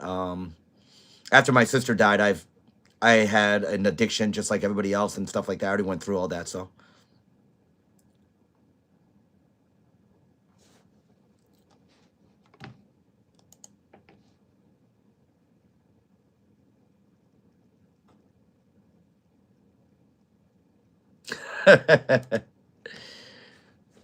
Giovanna, good morning. Buenos dias. We're doing our listening party and shit like that, and then we'll do our main show. I'm gonna make it 3 a.m. so I get 2 hours to get something to eat and stuff like that. So I'll do the next show at 3 a.m. 3 a.m. is the next show. 3 a.m. But I just believe I'm old school. I believe in practice, and if you practice, it'll show results. I also find musicians around here talk about music more than performing. They like sitting at bars and talking about their skills. They like to sit at a bar and talk about music. I kind of want to play music. I don't really want to talk about it. The most I talk about music is when I engage with you guys about it. But I have so many people that just talk about music, and they talk and talk and talk, and it's like, well, do you fucking practice? I mean, all the time you spend at the bar telling me about your guitar, shit, go home and fucking practice, But like I said, once again, I believe in the work that you put in shows, especially for your audience. And for people that have been with me since August of 2023, my live performance has changed a lot too as well, so. Yeah, yeah, that's true. That's very true, Grace. It's true in anything. I mean, you want to do in life, you know. So you got it, Stelic. All right, but all right, let's do. Let's give you guys one more before I head off.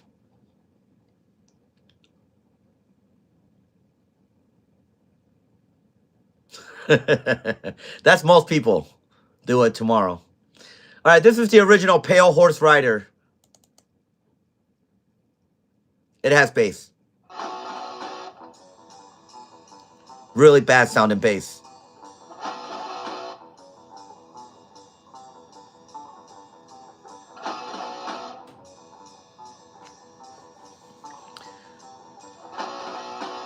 This was written in April of 2020.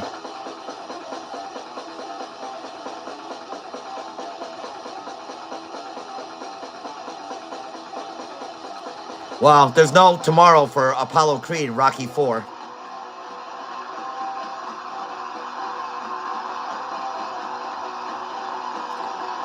Notice how slow this version is?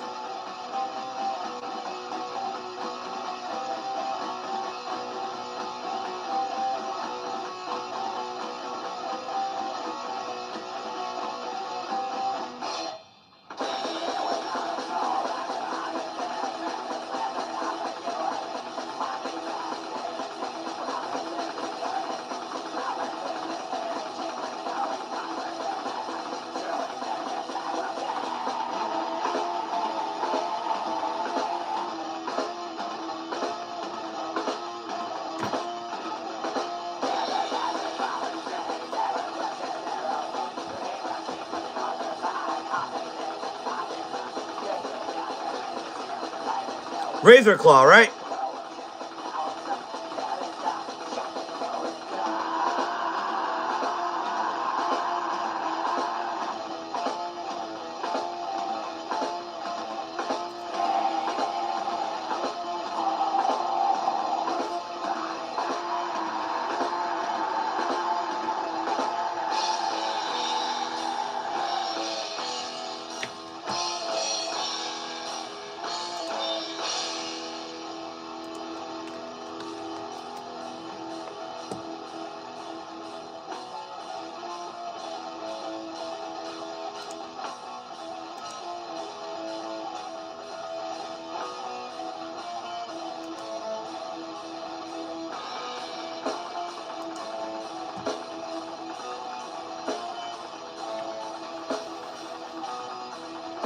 I'll show you guys the updated version of this. Then I will go.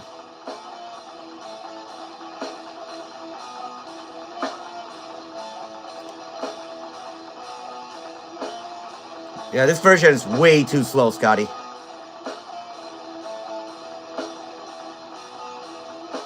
I feel like falling asleep was in this version.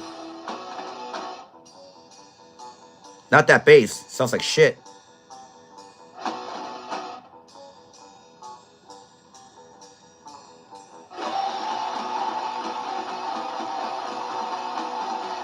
This is the cult version, all right? The cult version.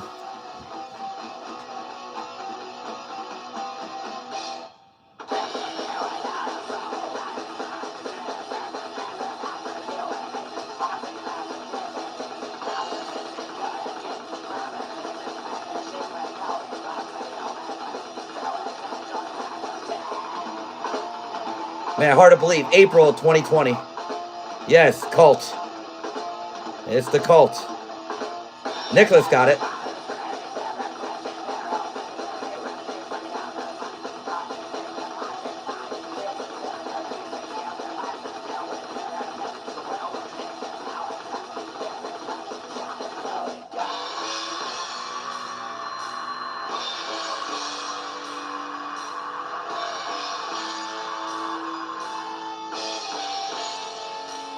I'm falling asleep listening to this.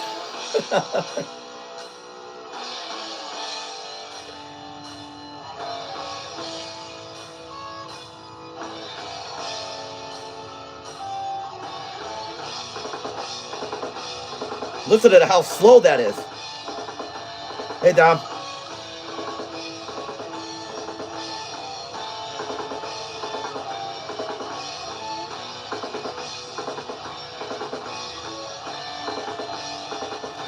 This is April of 2020, guys, so.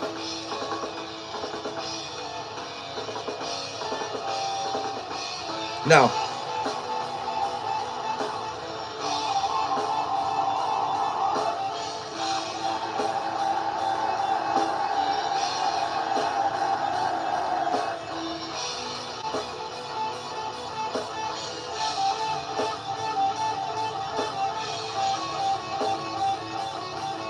The first 5, I already showed the album cover earlier.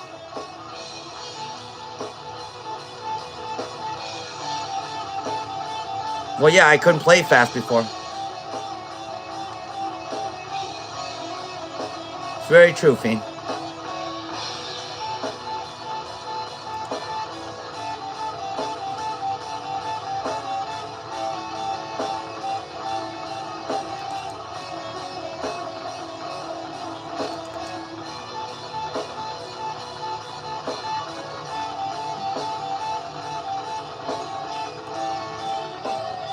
Dethroned to Apocalypse. Fermi, Paradox. Principia. Twilight of 2. Oh, I missed one.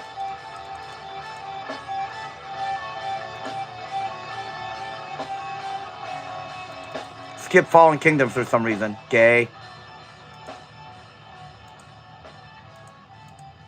There you go.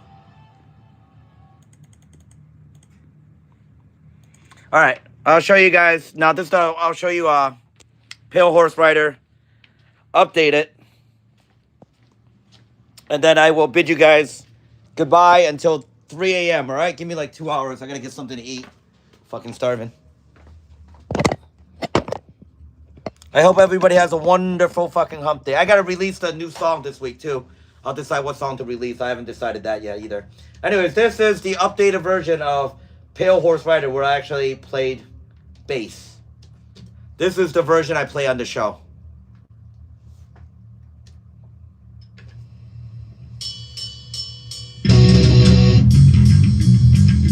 Much better.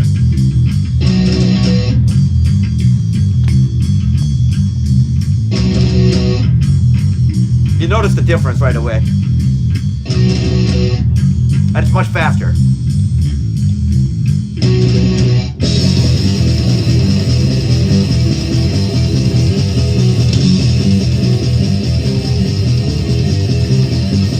I agree, Slink.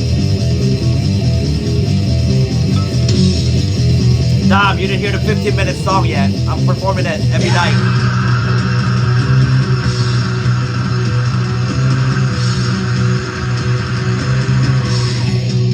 This is one of the original epic closing tracks. This one at Winter Chalice.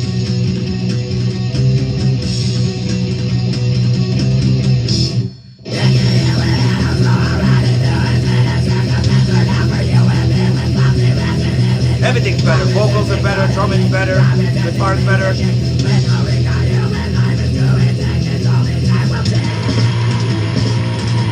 Hey, Lee.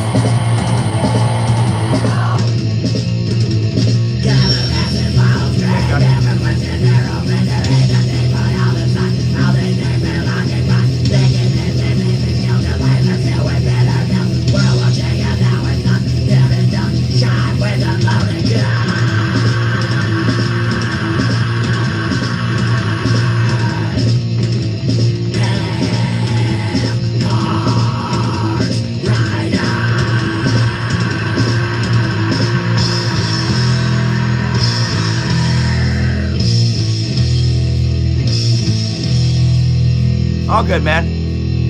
Just nice having you here. Yes, the middle got faster too. Everything got faster.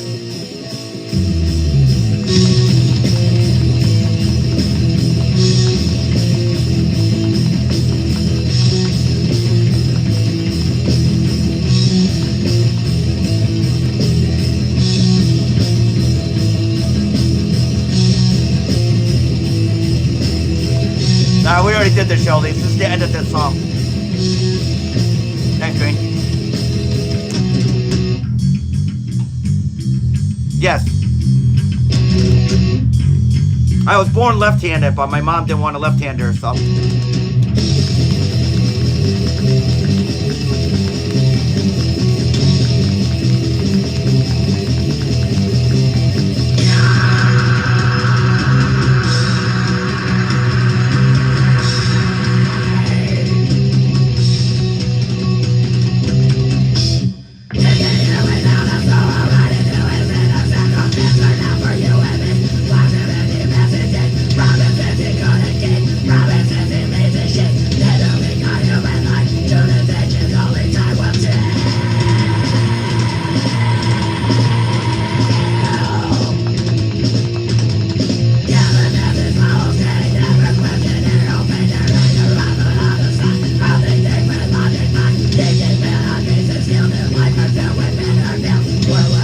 Watch how much faster the ending is. Because I can actually play guitar, so.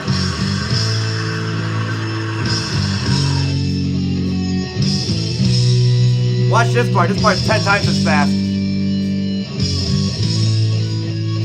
Thanks, Tom.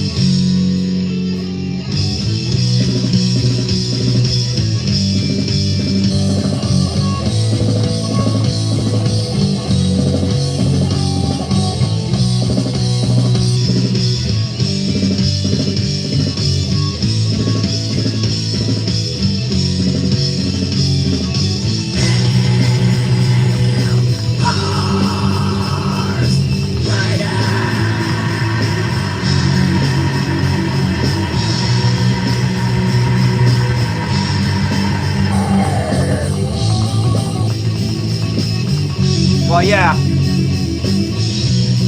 I mean, I always wanted to. This is the way I always envisioned it, but I couldn't play it. My ability wasn't there yet. And now it is.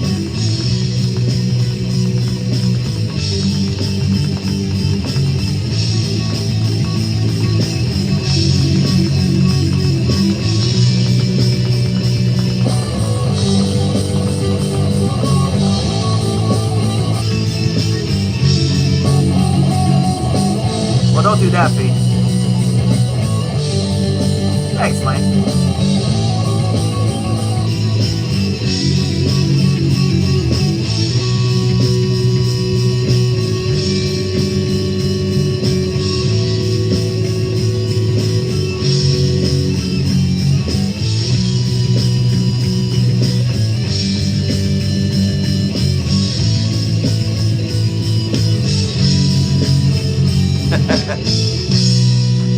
I don't know, maybe in the future, I'm just going to release all this stuff off the board and don't you have to go to a professional studio and just release all these rough tracks on Bandcamp and let you guys listen to a Heart's Desire. I start to know how to mix. The problem is there's things that I want to do that quality isn't there, but I don't want to record all of it. Maybe one day I'll just release a whole flood of songs on Bandcamp and tell you guys go listen to it. Right off the mixing board, right off this thing. You guys are listening to it now, so it wouldn't be any different if it was on Bandcamp or something, you know. So, but I mean, even my production has changed. Like for example, I'll give you the songs are more crisp now. The bass drum is more crisp, but I don't want to go back and redo Pale Horse Rider because that version is the definitive version. It shows a time. The thing is, it's not to go back and re-record everything. It's go back to improve all the stuff from the first 14 albums. But everything 15 on, I really don't have to redo other than remixing them. But even my production has changed a lot. Like, I'll give you an example. So this is one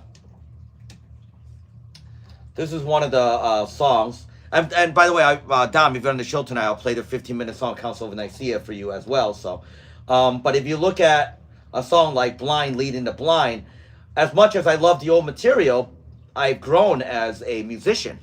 And so this is actually one of my favorite songs. My second favorite song, only Visionary beats this one. But this song encompasses everything that I've done, that I've come a long way, even for me. You know, when I sit back, I mean, there are times I actually put on the studio and just listen to me play, and I'm like, man, I have come a long way. And a song that comes along, like Blind Leading the Blind,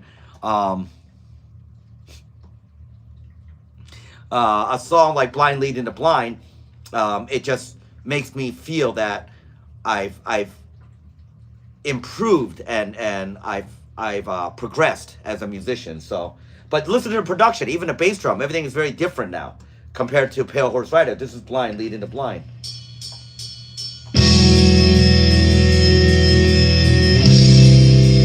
And I have more 2 guitar parts on this one as well.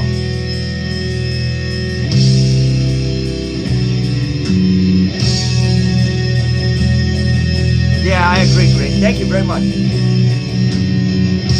But there's more 2 guitar parts in these songs now. I only choose to play one live, obviously.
I put out the original version of Trances last week.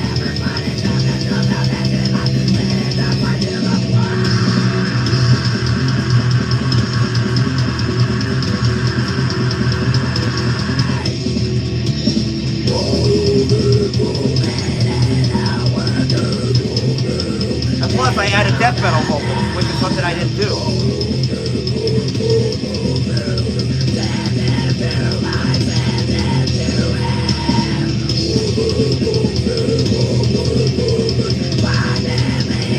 Plus there's leads now.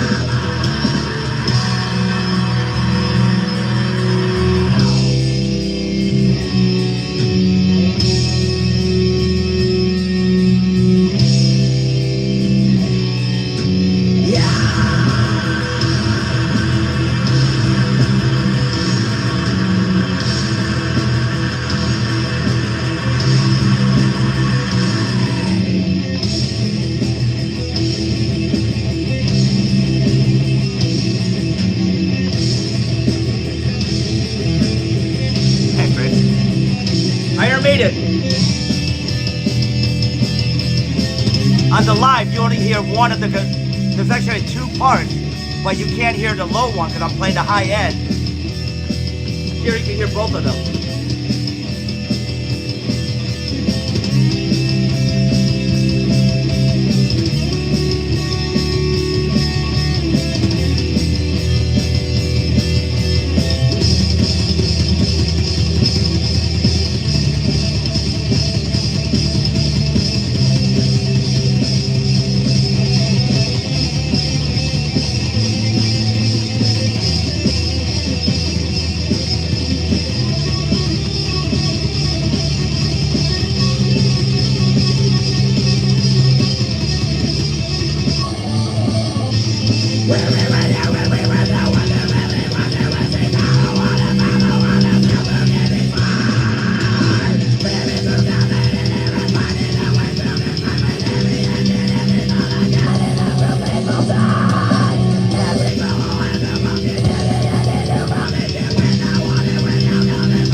guys notice every third or fourth beat, I go bum bum bum bum bum bum bum bum bum.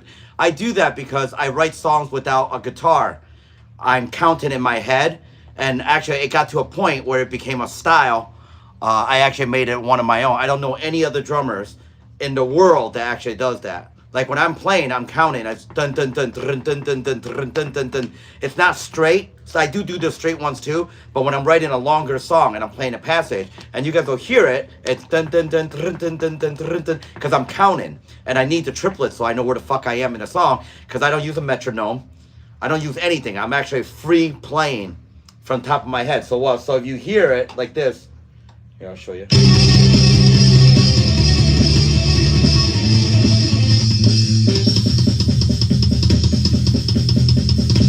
Hear that free?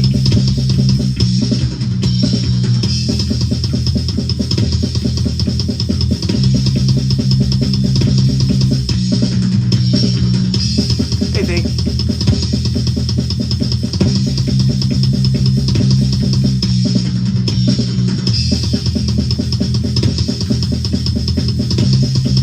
I should do that to count in my head where I am.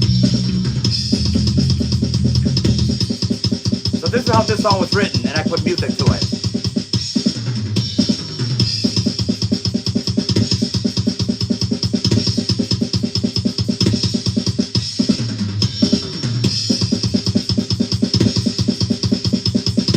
Just put music to it.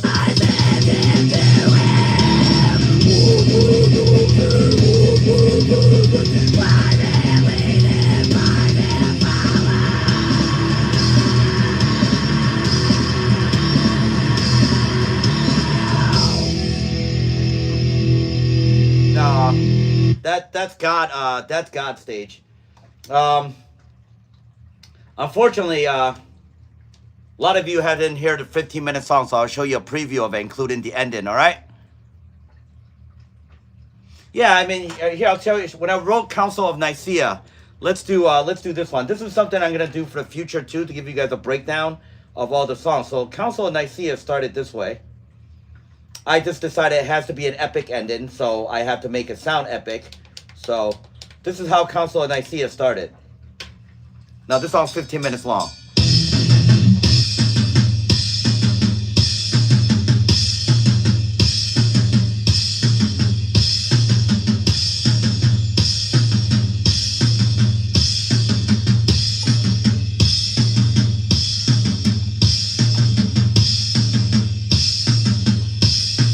Thanks, guys. I hope so, Slane.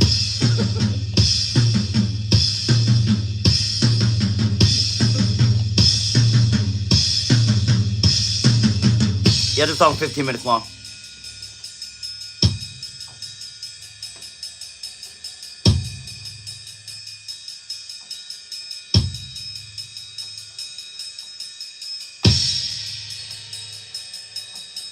I'll show you how I put the beginning of this song together.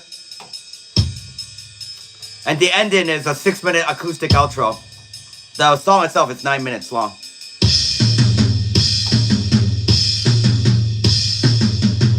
Okay, so when writing this, I went back and the first thing I did was add a rhythm track. Now I don't know the lead. I don't know the lead melody yet. So this was the next track that was written for it. So here we go.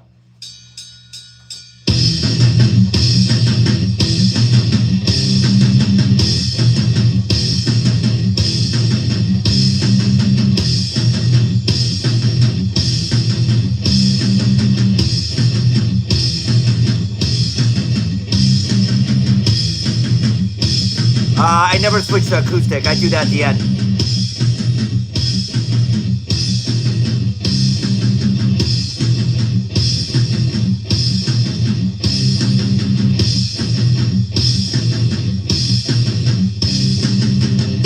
And I said, this part right here, I want to have a bass interlude, something I haven't done in a while. So I'm going to let the bass. So I wrote this second track.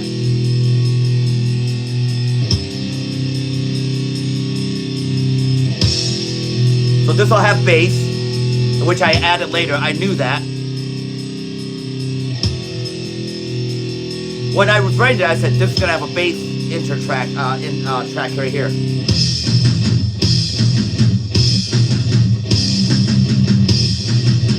Okay, so now I go back and I said, well, what the fuck am I gonna play over that? That would actually make it sound cool. Thanks, Fiend. So now I decided, well, I need a riff that's catchy. It's the last song of the album. I always spend more time on the first and the last song of the album, so I need something catchy. And so this, I came up with it, just sat around and fucked around with the guitar for a bit, and what I came up with was eventually this. So now this is the second track, the lead track to be added. So, bye, Liam. So now I'm going to add a lead track. So now this is the lead track.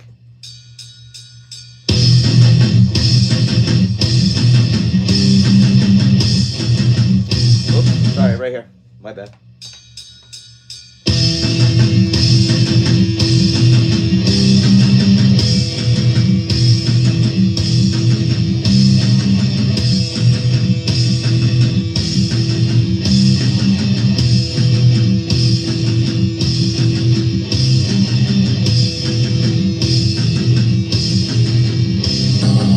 Bye, Liam. See you later. You'll definitely learn on Night 666. Bye, Grace. Good night. See you soon. Thank you.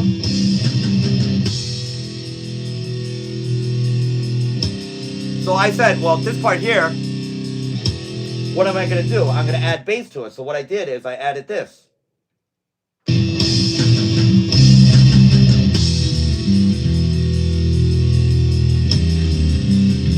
And I said it needs a second guitar and a scream, so I added the fast guitar.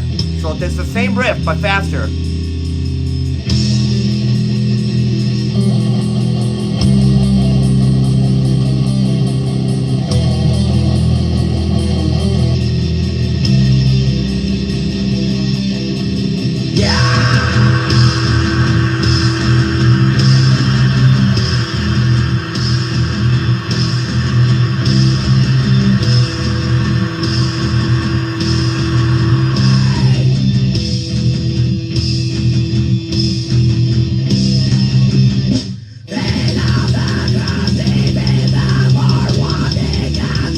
Now, if you listen to the drums, I'm still doing those triplets because I'm counting.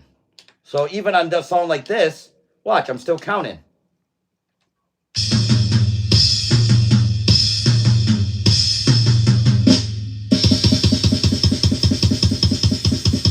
One. That's count as 1. 2.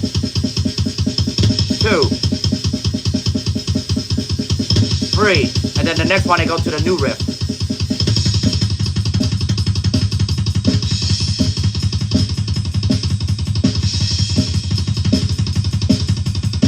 This is what I'm playing. This is what's going through my head. So go again. 1. 2. 3. And then go to another riff again.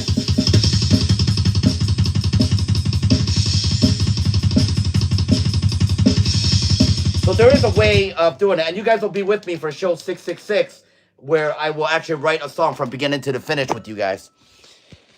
All right, Z, I hope everything is okay, man. Just be careful. Be careful, be careful, be careful. So, like I said, throughout, I will, on show 666, I will show you guys all the stuff that goes into putting an X song together. It takes me about 6 to 8 hours to finish a song. And that's what we're going to do. I'm going to end the show now because it's already 1:19 a.m. So I'm going to go get some food. I got a few things to do around here.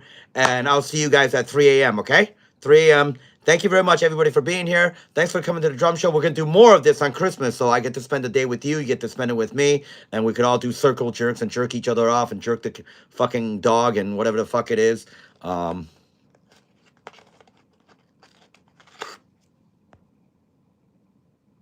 Please do. But thank you, everybody, for being here, all right? And like I said, I'll see you guys at 3 a.m. for the main show. It's going to be a 3-hour show tonight. I got sleep today, but playing drums and everything else like that, so.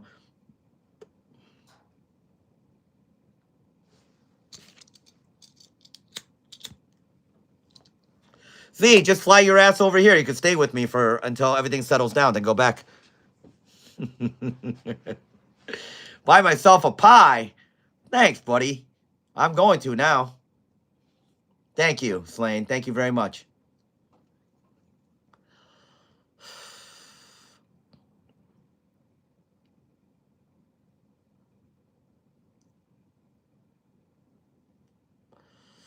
No, thank you. Yeah, Z, fly over. You can stay with me for a month. Stay with me as long as you want. You too, Slane. Thank you very much. Guys, thank you. Well, I can't leave until Slane's sticker is gone. That fuck. We'll give you guys a quick song. Thanks a lot, Slane, for ruining everything. I'm just kidding. We'll give you an old song, all right? This is the original version of Chariot and Obelisk. You're always welcome here. As soon as that sticker's gone, I'm out.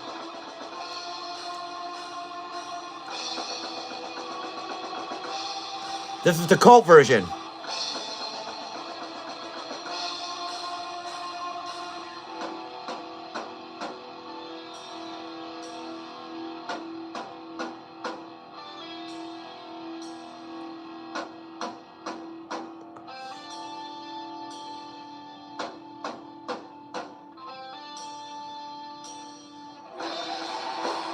Bye, Green. Take care, everyone.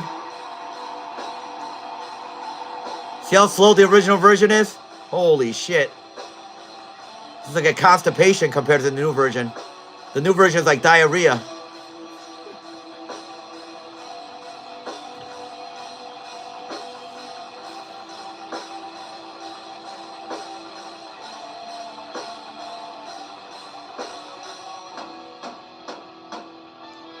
Steak and cherry pie. I have to explain the Slane. I don't know if you're here earlier. I don't mind sending you the graphics for the merchandise. Let me address this last. I just got another package sent back from Canada. It took 3 months for that package to sent back from Canada. One of our moderators, Lena, never got her shit. So what I'm gonna do is after the New Year's, I had to set up a webzine store. I will still send out to continental US because they don't get sent back. But if I send a package to New Zealand and Australia, I checked with the postal service. They can send an air freight, but if it gets returned, it sends on a ship. And it takes anywhere from 6 months to a year to get back to me. So I don't even know if you got the shit or not. So unfortunately, I'm going to have to utilize YouTube and set up a web store. But for you, Slane, you might just send me your email and I'll send you all the art and stuff. And if you want to print your own shit down there, you're more than welcome to have all the art. So.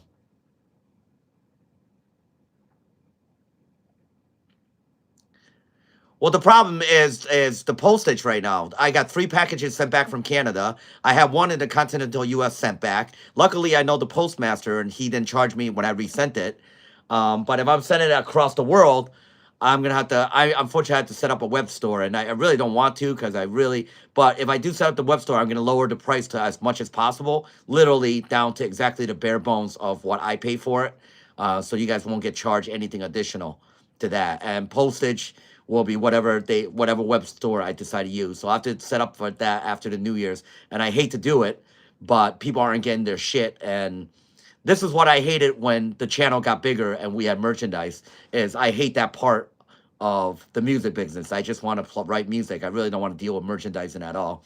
But we will talk more about that, all right? Thank you very much, everyone. Let's do a roll call. Slane, thank you. Green, thank you. Grizzly, thank you. We'll see you guys later. Z, good luck. If you need us, come over here. Come on, fuck over. We don't have those kind of problems. Fiend, thank you. Green, thank you. Pale, thank you. Let's see who else here. All right, Z, Green, Slane, Grizzly we got. Dom, thank you. Grace, thank you. Grace already left. Liam, thank you. Liam already left. I'll see you guys in about hour and a half, all right? More like an hour and a half. Let me go get something to eat. I will see you guys later. Heart, thank you. Everyone, thank you very much. You guys are the best. Yeah, if probably just send me your email. My email is on the description in this page. You could come to my bar. I'll buy you all a fucking drink. Slane, always great to see you. Slane's like one of the first ones I moderated on after I came over from TikTok onto YouTube. Then I found out he was a Kiwi. That's even better. And he's a fucking metalhead. 3 times better. So.